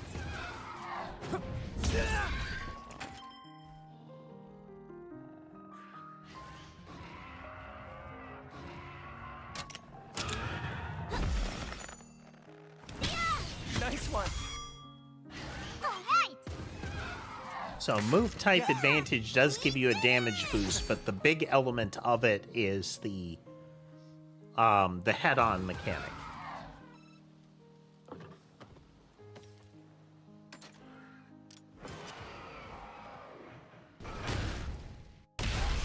We've got the upper hand.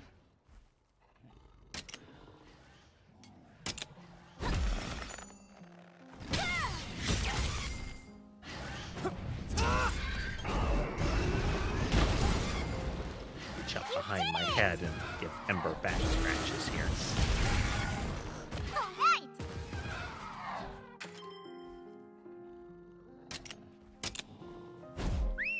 Get him! So once the turn is locked in, it will reveal what their moves are going to be. Did it! Yeah. Yeah, we did it!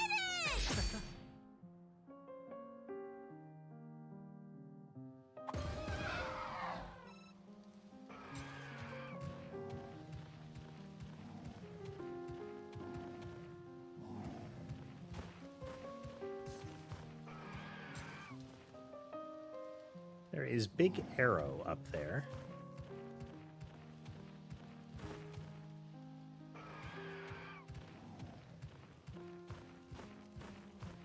It meant to indicate that there's a ramp here.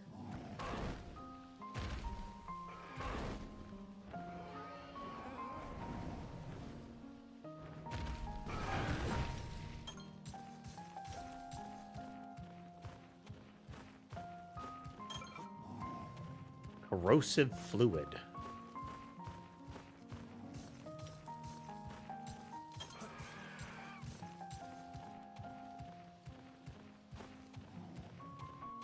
One of the recurring item types in the game from various monsters is monster fluid, which never sounds like a thing that you want to have to gather.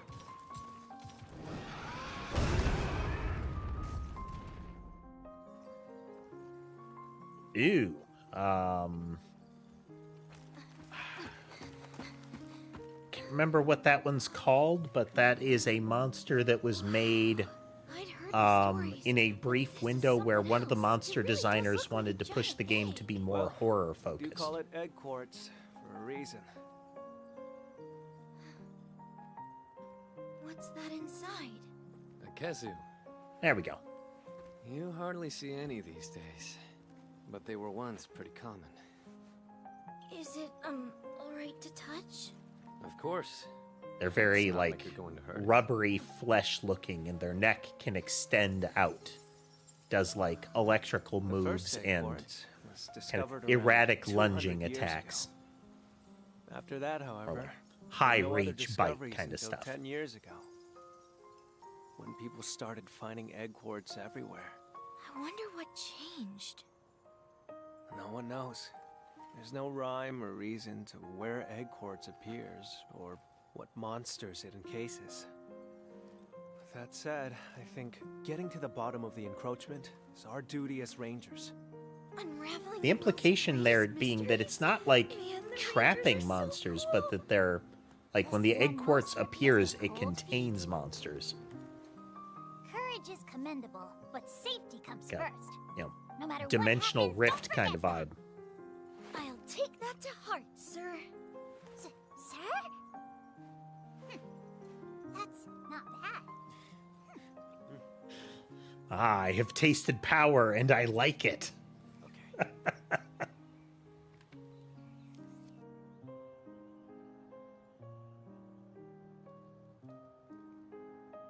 Looking to avoid a skirmish, use a roar.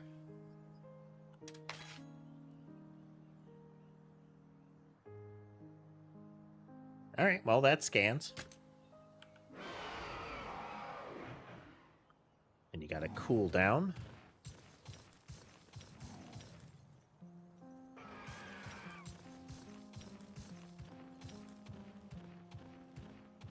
Okay.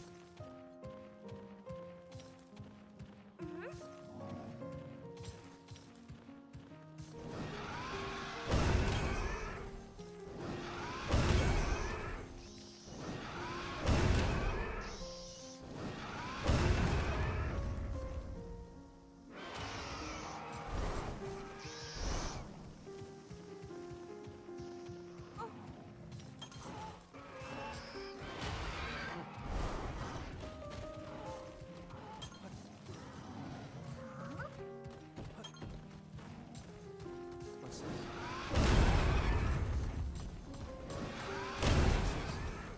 We can handle it together. Let's go! Got this. Okay.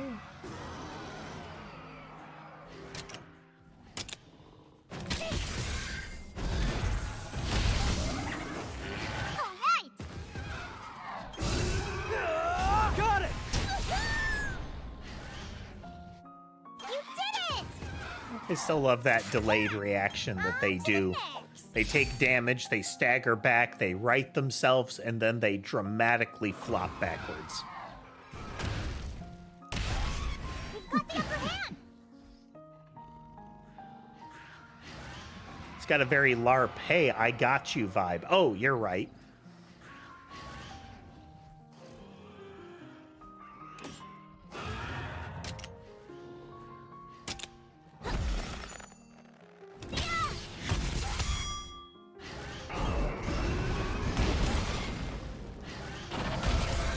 All right! You did it!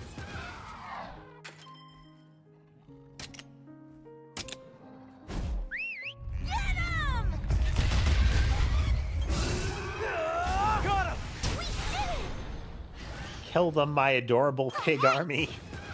On to the next! Hello, Ember. Hey.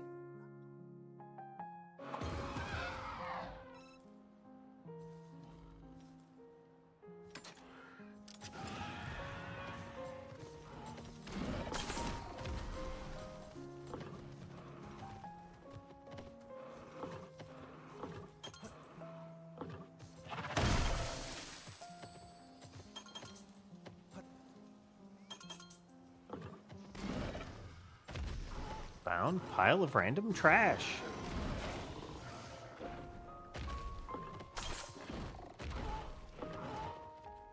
Let's give it our all. Let's go! All right.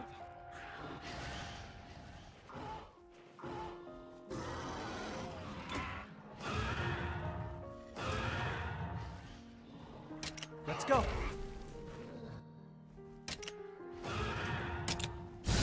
I'll take it. So right now, a lot of the monsters kind of are one tricks in that they're just, like, you know, I use this attack basically, but I suspect that we're going to be seeing more variety in that. Now, I'm interested to see if there are like telegraphs to what kind of moves they're going to make beyond, you know, I am in enrage mode. Get him! You did it! Yeah. Those leaping tail slam moves from a Tobi Kadachi are brutal.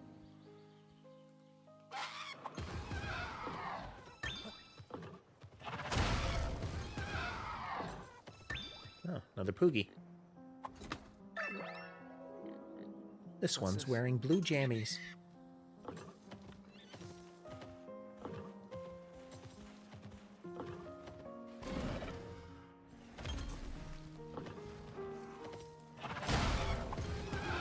Apparently we have become strong enough to just wreck Velociprey with a bite from Tobi Kadachi.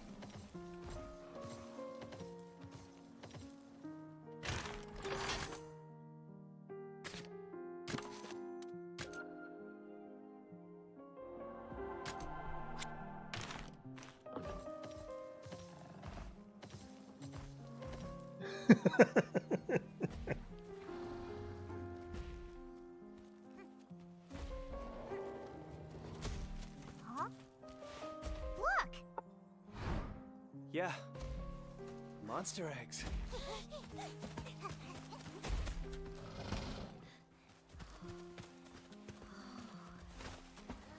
That's a rare pattern. Are they bird wyvern eggs? It could be an ultra-rare endangered species! I wouldn't get my hopes up. Look, the calling card. I recognize that feather! Here it comes. I knew it! Inflato Mouse. Watch out for aerial attacks! Rudy! This is nothing! We're not backing down! Bring it on! It's hostile. We have to calm it down. Ratha! As soon as they added the feline sidekicks to either act as a combat augmenter or a an extra party member when you don't have other people in multiplayer to join you, Palico's got strong.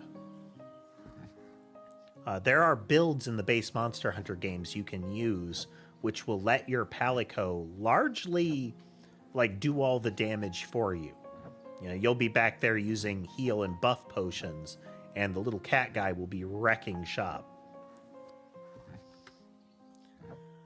Something used to combat. Don't push yourself too hard.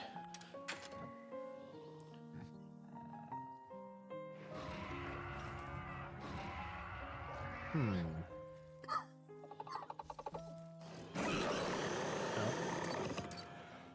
gonna take a stab at this here.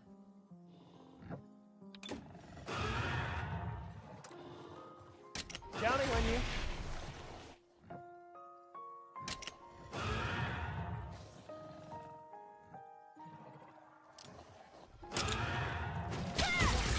All right, well, that was a good guess. Got him!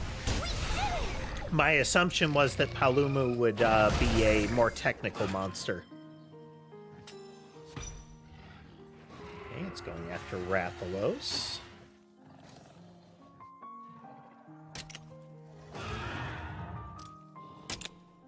For the face.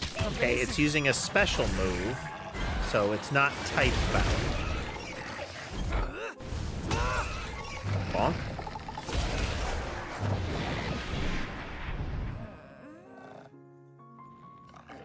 Icky feet.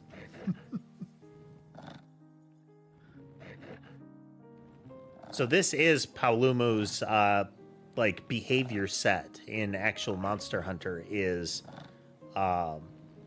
they do have moves on the ground and like, you know, heavy attacks. They have that armored tail that they'll whack you with. But they kind of inflate that big pouch around their neck, and suddenly they are a very mobile aerial fighter. Oh. Floaty like a balloon.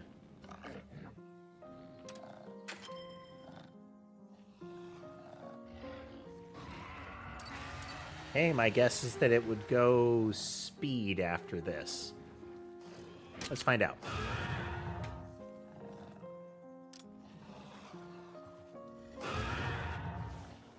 Vulnerable to piercing. In that state, going for the body. Can topple it in that state.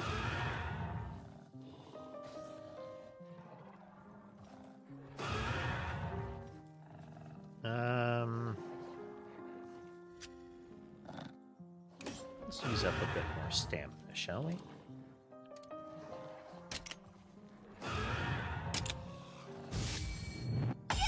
Yep, it went speed. Nice one.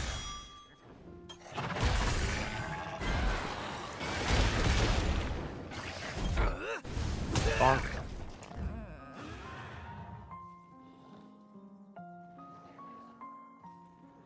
Welcome back, Skrongo. Let's do this. We are fighting the inflatable mouse.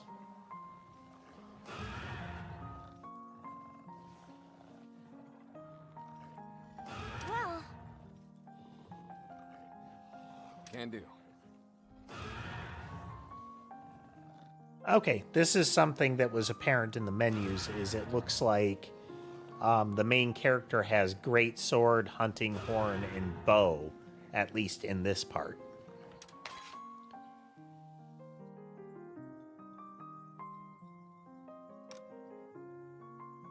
Yep, switch weapons. Hey.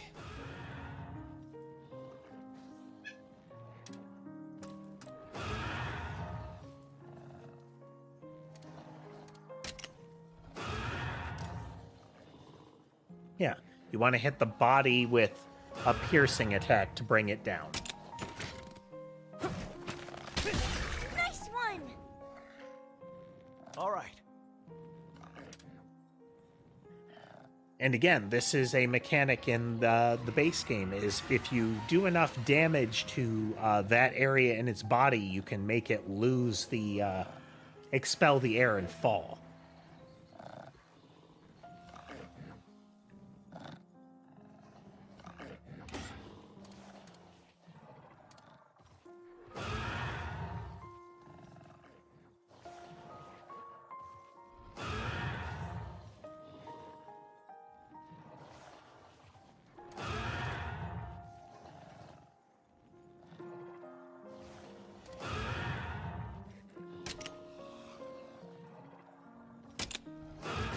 Amazing.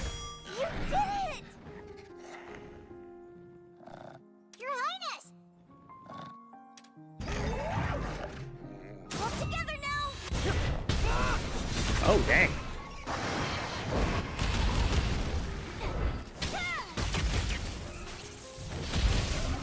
We've got this.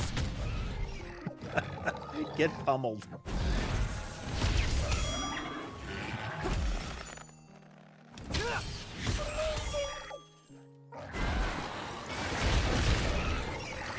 Meow? So, listen. Its health gauge was not decreasing at all. This is actually a good form of tutorial battle, is that there's a lot of it that is very apparent that it is, you must do this thing to demonstrate. And you can't just win the fight.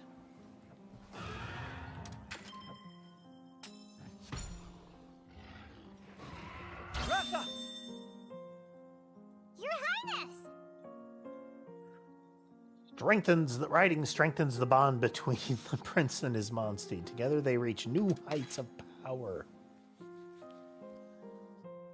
Build kinship gauge, ride monster. Okay. When you're riding, it's if you get knocked out or if you lose 2 head-to-head fights.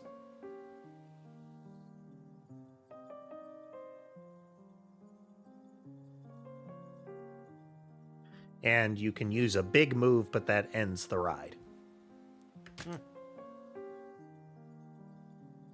Yes. Nasty.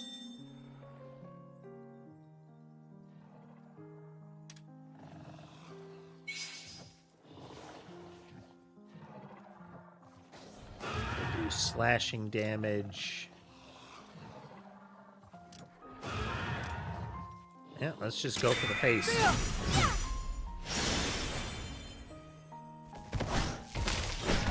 Oh, we get special animations. You ready, Captain? Yeah!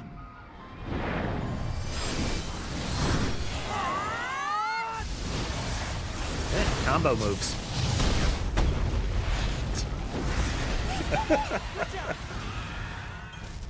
Give it my all!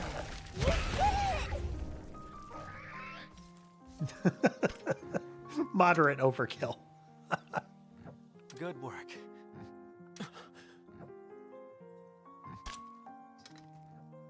Oh no. A new challenger approaches. This is a Chotacabra from Wilds, but it's brighter green and covered in crystals. What's gone into that monster? And is stealing my kills. It's gone feral. You remember that that noun we talked about before, or that particular type we talked about? Yeah, let's talk more about that. Be careful. Let's see. This is like the blood-sucking flies and rise, and the can't remember what it's called, but the purple virus and various of them now. Hey! I mean, I feel like I would become quite irritated and harder to control if there were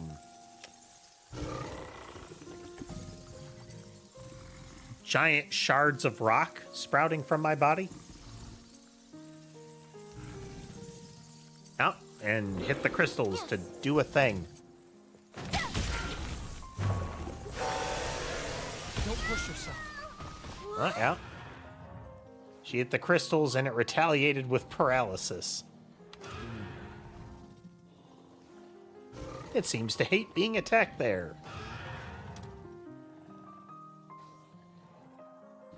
Okay, don't just strike outright. There's a vulnerable period where you can break the crystals. Noted.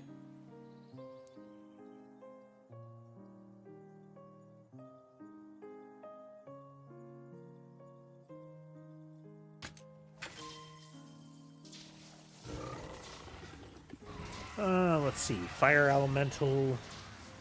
Based on the marker, that might be that they're enraged.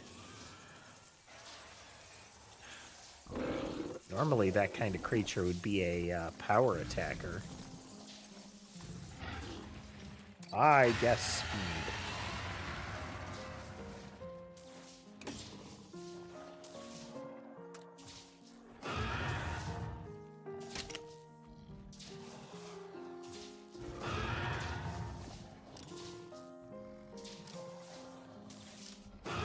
Torso has Blightstone on it, so that's what you're trying to avoid doing.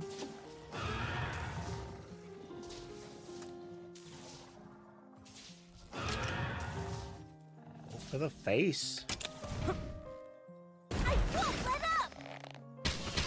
Let's go! Nice one.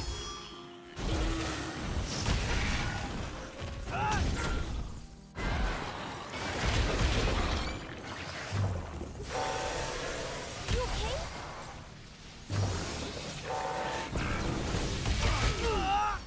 What? Yeah, it unleashed lightning bugs, no less.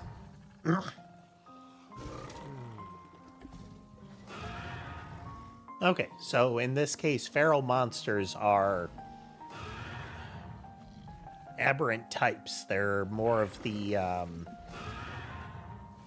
can't remember. There's a term for them where they are. It's not like a subspecies. It is one that is altered by its environment, like directly.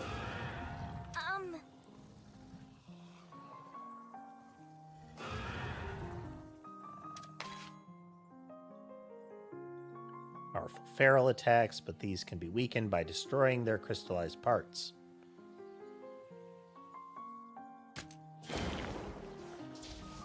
What? Looking worn out. Your Highness! So if they use a big move, there is a vulnerable period after.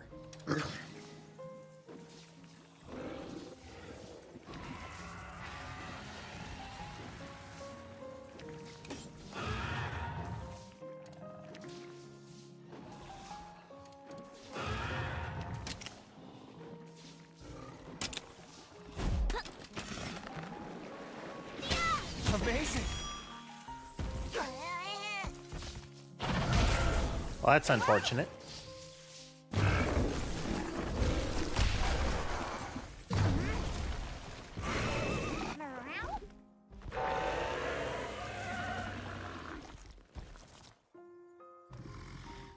Chotacabra is like, it's got gooey saliva. And seems to use that as much to like gather like debris onto its limbs, as well as to attack. Hey, Schmuggums. We're still moving through the early tutorial. It's pretty good so far. Oh?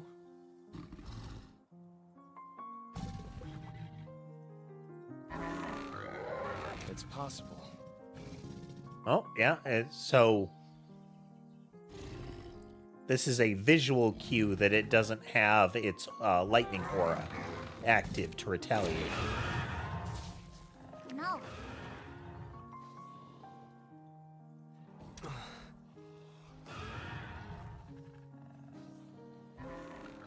Leave it to me.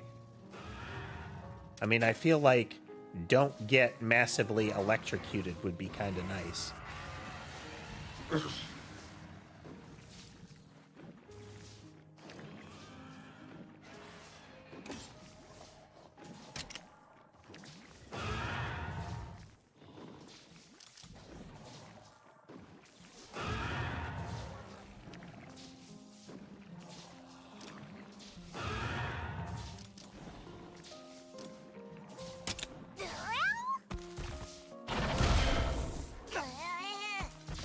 Paralysis is bad news. Can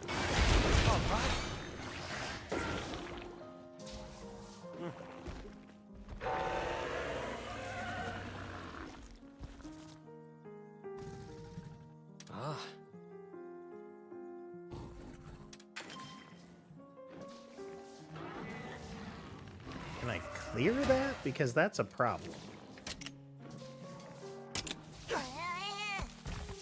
No, I can't. I can't clear my paralysis because I'm paralyzed and get interrupted.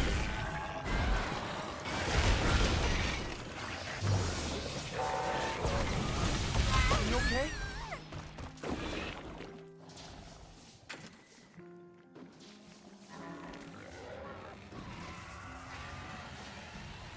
All right, let's see here.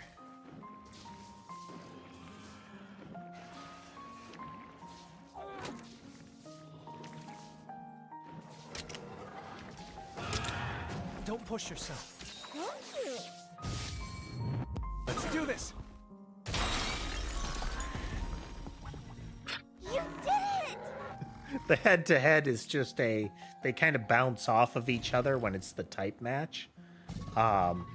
So the fact that it shattered the crystals was kind of anticlimactic. Nice one.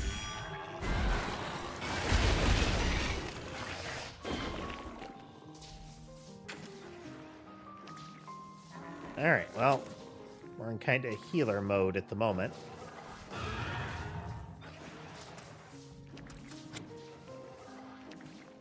Do we have anything in here?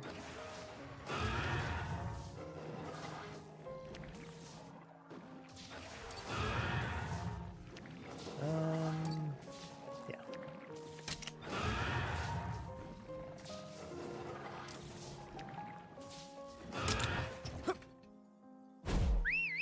Hunting horn. Are you okay? Thanks so much. Hunting horn essentially is a weaponized bagpipe.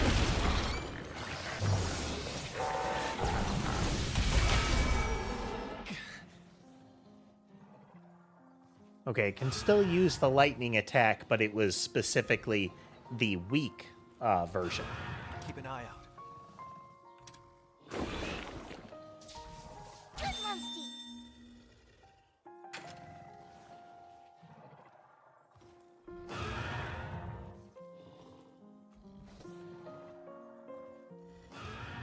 Ah, okay.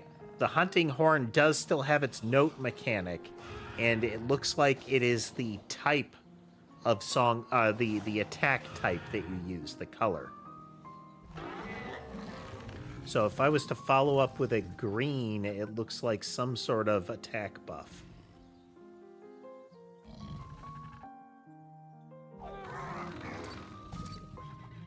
Does it work for regular attacks?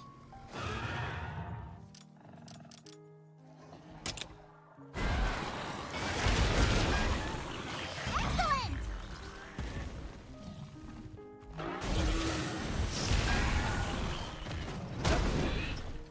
Now's your chance!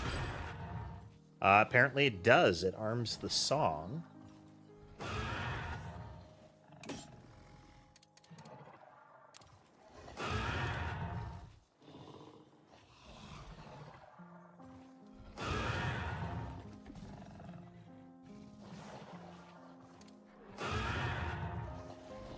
Okay, that's Magnificent Trio.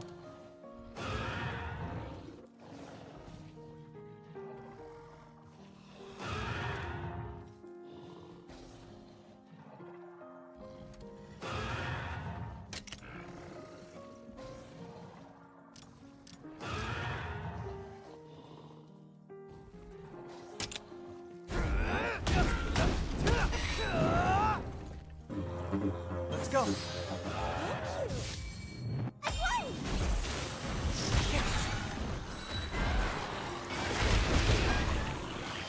Watch out! Hey, it lost its little limb bonus thing.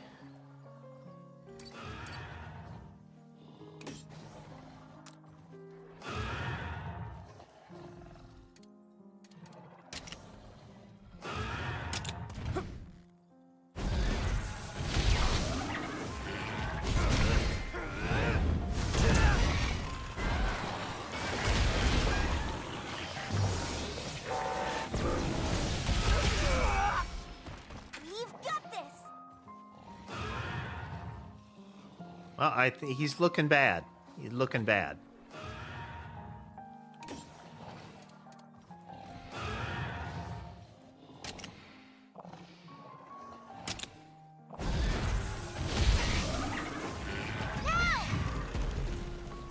Time.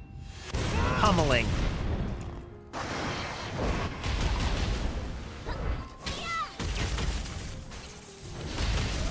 We did it. There are a lot of mechanics in place.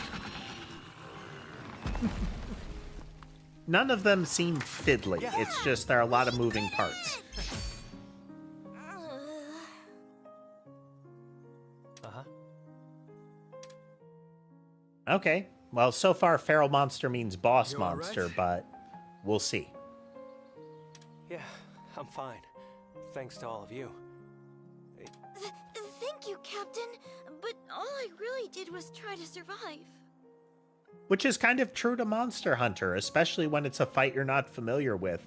A great deal of it is like running around and diving for cover while things go terribly wrong. But what was a feral monster doing That here holds of true all even if places? you're familiar with the fights, too.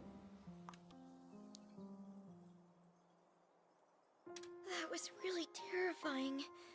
Now I understand how one of them could destroy an entire ecosystem. Yeah. That's right, There the isn't a rider alive who the can virus control that sends them berserk The best that thing comes we can do for from these a ecosystems particular type of is to monster take is the them out. frenzy virus. That's right. It looked like a regular chupacabra Capital to me, F, but it the was frenzy. So strong. Where'd all that power come from? That's what we Rangers are here to find out. We've got our work cut out for us. I'm all in. Well, with your inaugural expedition complete, you are now officially a Ranger. Welcome aboard. So I like the pouch that he wears across his chest. It's got a the little claw catch on it that you would like thread through a loop to hold it closed. But I have to wonder if it's really doing that, because there's no way you'd get it through the loop that it's showing it's through. Like, that, it doesn't seem like it would work. Roger. Hooray, you passed your test and we about time we completed the head back. tutorial. Oh, here. This Paolumu egg belongs to you. To me? You mean it? To commemorate your first day. Raise it well. I will. Thank you so much. You have obtained your own balloon rat. Come on. Let's hatch these eggs. Demonstrate to me the monster catching tutorial.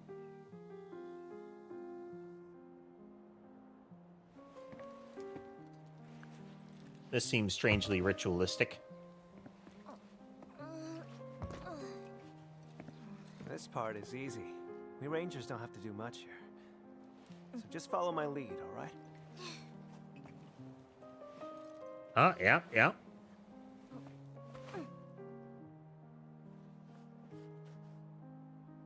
Going formal, huh? It's her first ritual as a ranger. Gotta give her all the bells and whistles. Ah, I see. That's our prince for you. O sacred stone. Now pray for the monster to awaken. Pompadour hairstyle, wide leg stance. Join Ryder That is our in unfailing kinship. That is our unruly guy there. Bind thy untamed spirit to mine. Well, they just made this 1 degree more sinister. That chant implies a type of mind control. Like, from birth.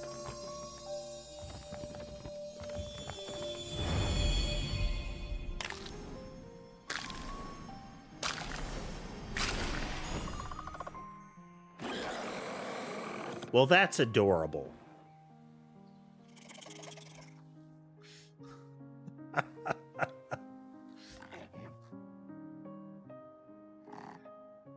I mean, full angry adult Paolumu face is kind of scary. They have the, like, wide, jagged tooth mouth. But while it's not, like, entirely cute, the smaller proportions and the lack of the snaggletooth fang mouth is lends a lot to it.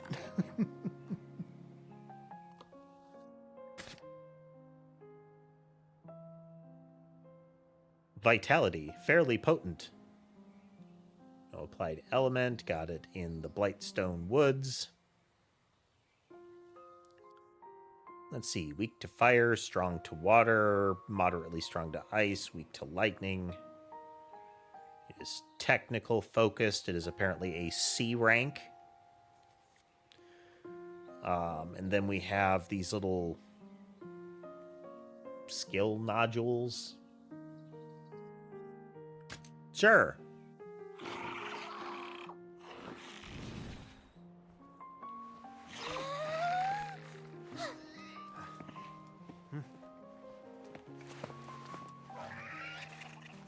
I'll tell you, it never fails to give me chills.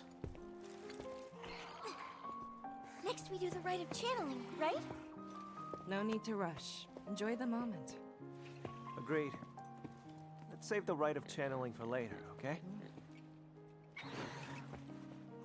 No, demonstrate to me the next mechanic.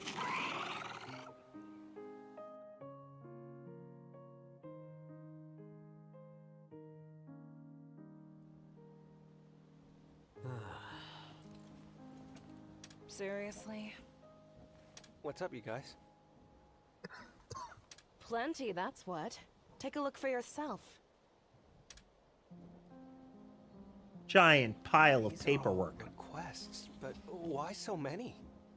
Given the political climate, many riders have been dispatched to the Vermilion border to provide surveillance and security. His Majesty has delegated their duties to us as rangers. Has he now? You're not going to be frontline soldiers. You can handle all the busy work. Can't knock the vote of confidence. The king clearly believes we can handle anything they can throw at us. They even gave him the tasseled vest. How the almost the kind of shoulder pads that he's got there have the little fringe on them. That and kind of the bow-legged stance, the hairstyle. I think they're trying to go for biker as far as the vibe of the character. Given his behavior, the sort of delinquent past his prime kind of thing.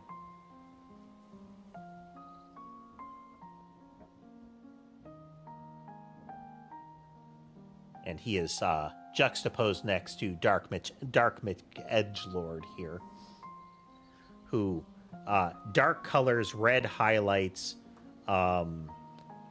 very like spiky appearance. So his shoulder pads have literal spikes, jagged edges. Even the clasps on his chest piece there are like spiked stars, studded leather. There is very base kind of shape language to the characters here.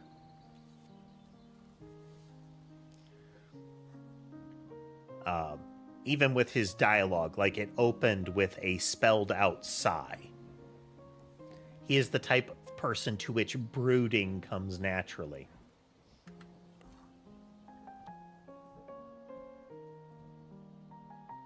Harvesting fields, repairing damaged roofs. What? Does he think we're a bunch of handymen? That is your king you're talking about! Mind if I take a look? I have a sneaking suspicion about these requests. Of course you do. All right then, lay it on us. So, the majority of these requests come from people living near the border. What does that mean? I'm not entirely It comes sure, from people living but near the border. I'd bet it's related to our Titan border security and a distinct lack of unoccupied hands. Then it sounds like we should take a look for ourselves. Again, maybe a translation problem, but it was, okay, we get a great deal of these requests already. And now we're on a wartime footing where all of the available people to do those requests, or a majority of them, are sent to the border where the conflict is. So his sneaking suspicion about these requests is that all of the people that would normally be doing it are on the border. So they have to do it.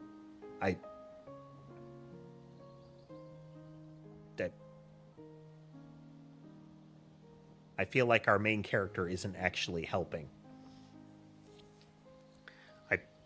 It's like they wanted that to seem insightful, but it felt like he was just repeating the thing that he said moments ago. Just with a different inflection, and everybody was like, yes, yes, I feel like you might be right there, sir.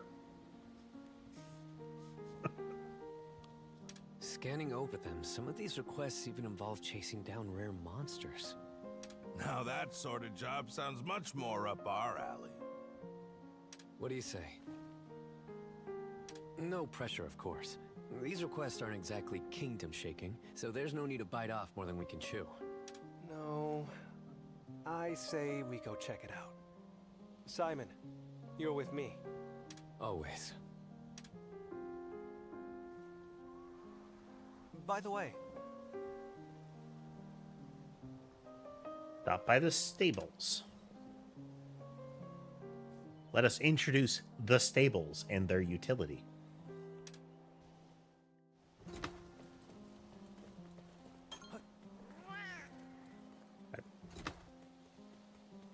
Some free barrel meat.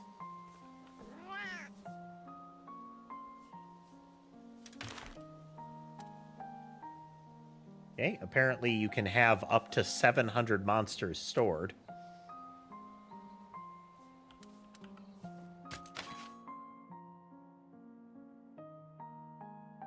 Party can have up to 6. That scans given the UI slots. You can see their riding actions. Okay. Oh, okay. And you can also register like loadouts, which won't be necessary because we don't have enough for any more than that, but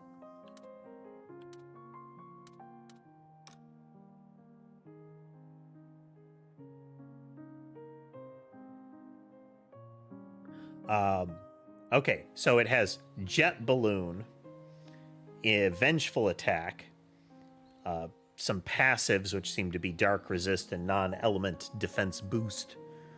But Hyper Shot and Killer Crush, those scan for Palumu. It has a Wind Gust attack. Like a wind bullet kind of thing. But one of its big lethal moves is to knock you over and then do like a somersault crash down and slam the tail into you, usually while you're down. And that can be very much a, and now you're dead move. I can fly, jump, roar, and melee attack. There's also swim, stealth, and ground dive of moves we have not seen.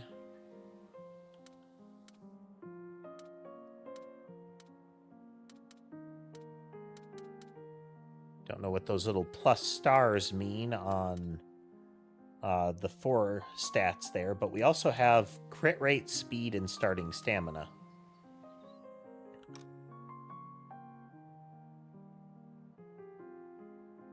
I'm guessing that the stars imply like this is what's better about a particularly better instance of the monster.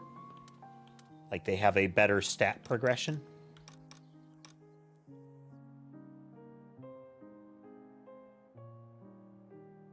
A mechanic they haven't shown us is apparently called Bingo.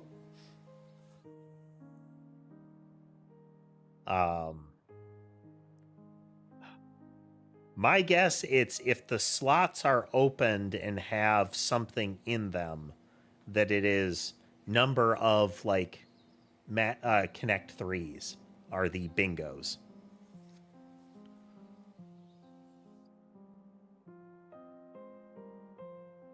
And that the more of those you have, you get those extra stats on the right.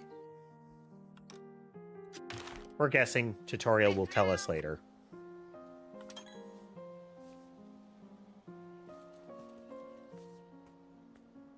Your Highness!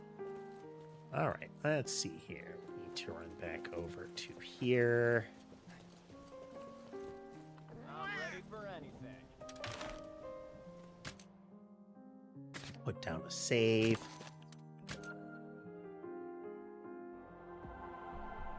And that will be it for the day. Okay, kind of not like super intense. There's a lot of neat visuals to happen here. And we're still in the welcome to the games portion. So I suspect more will happen later. This is definitely something we can play more of. Nothing about it has said I don't like this. If it ends up being necessary for like grinding or anything like that, we'll see how it goes. We are still going to try to get some coding in on the regular.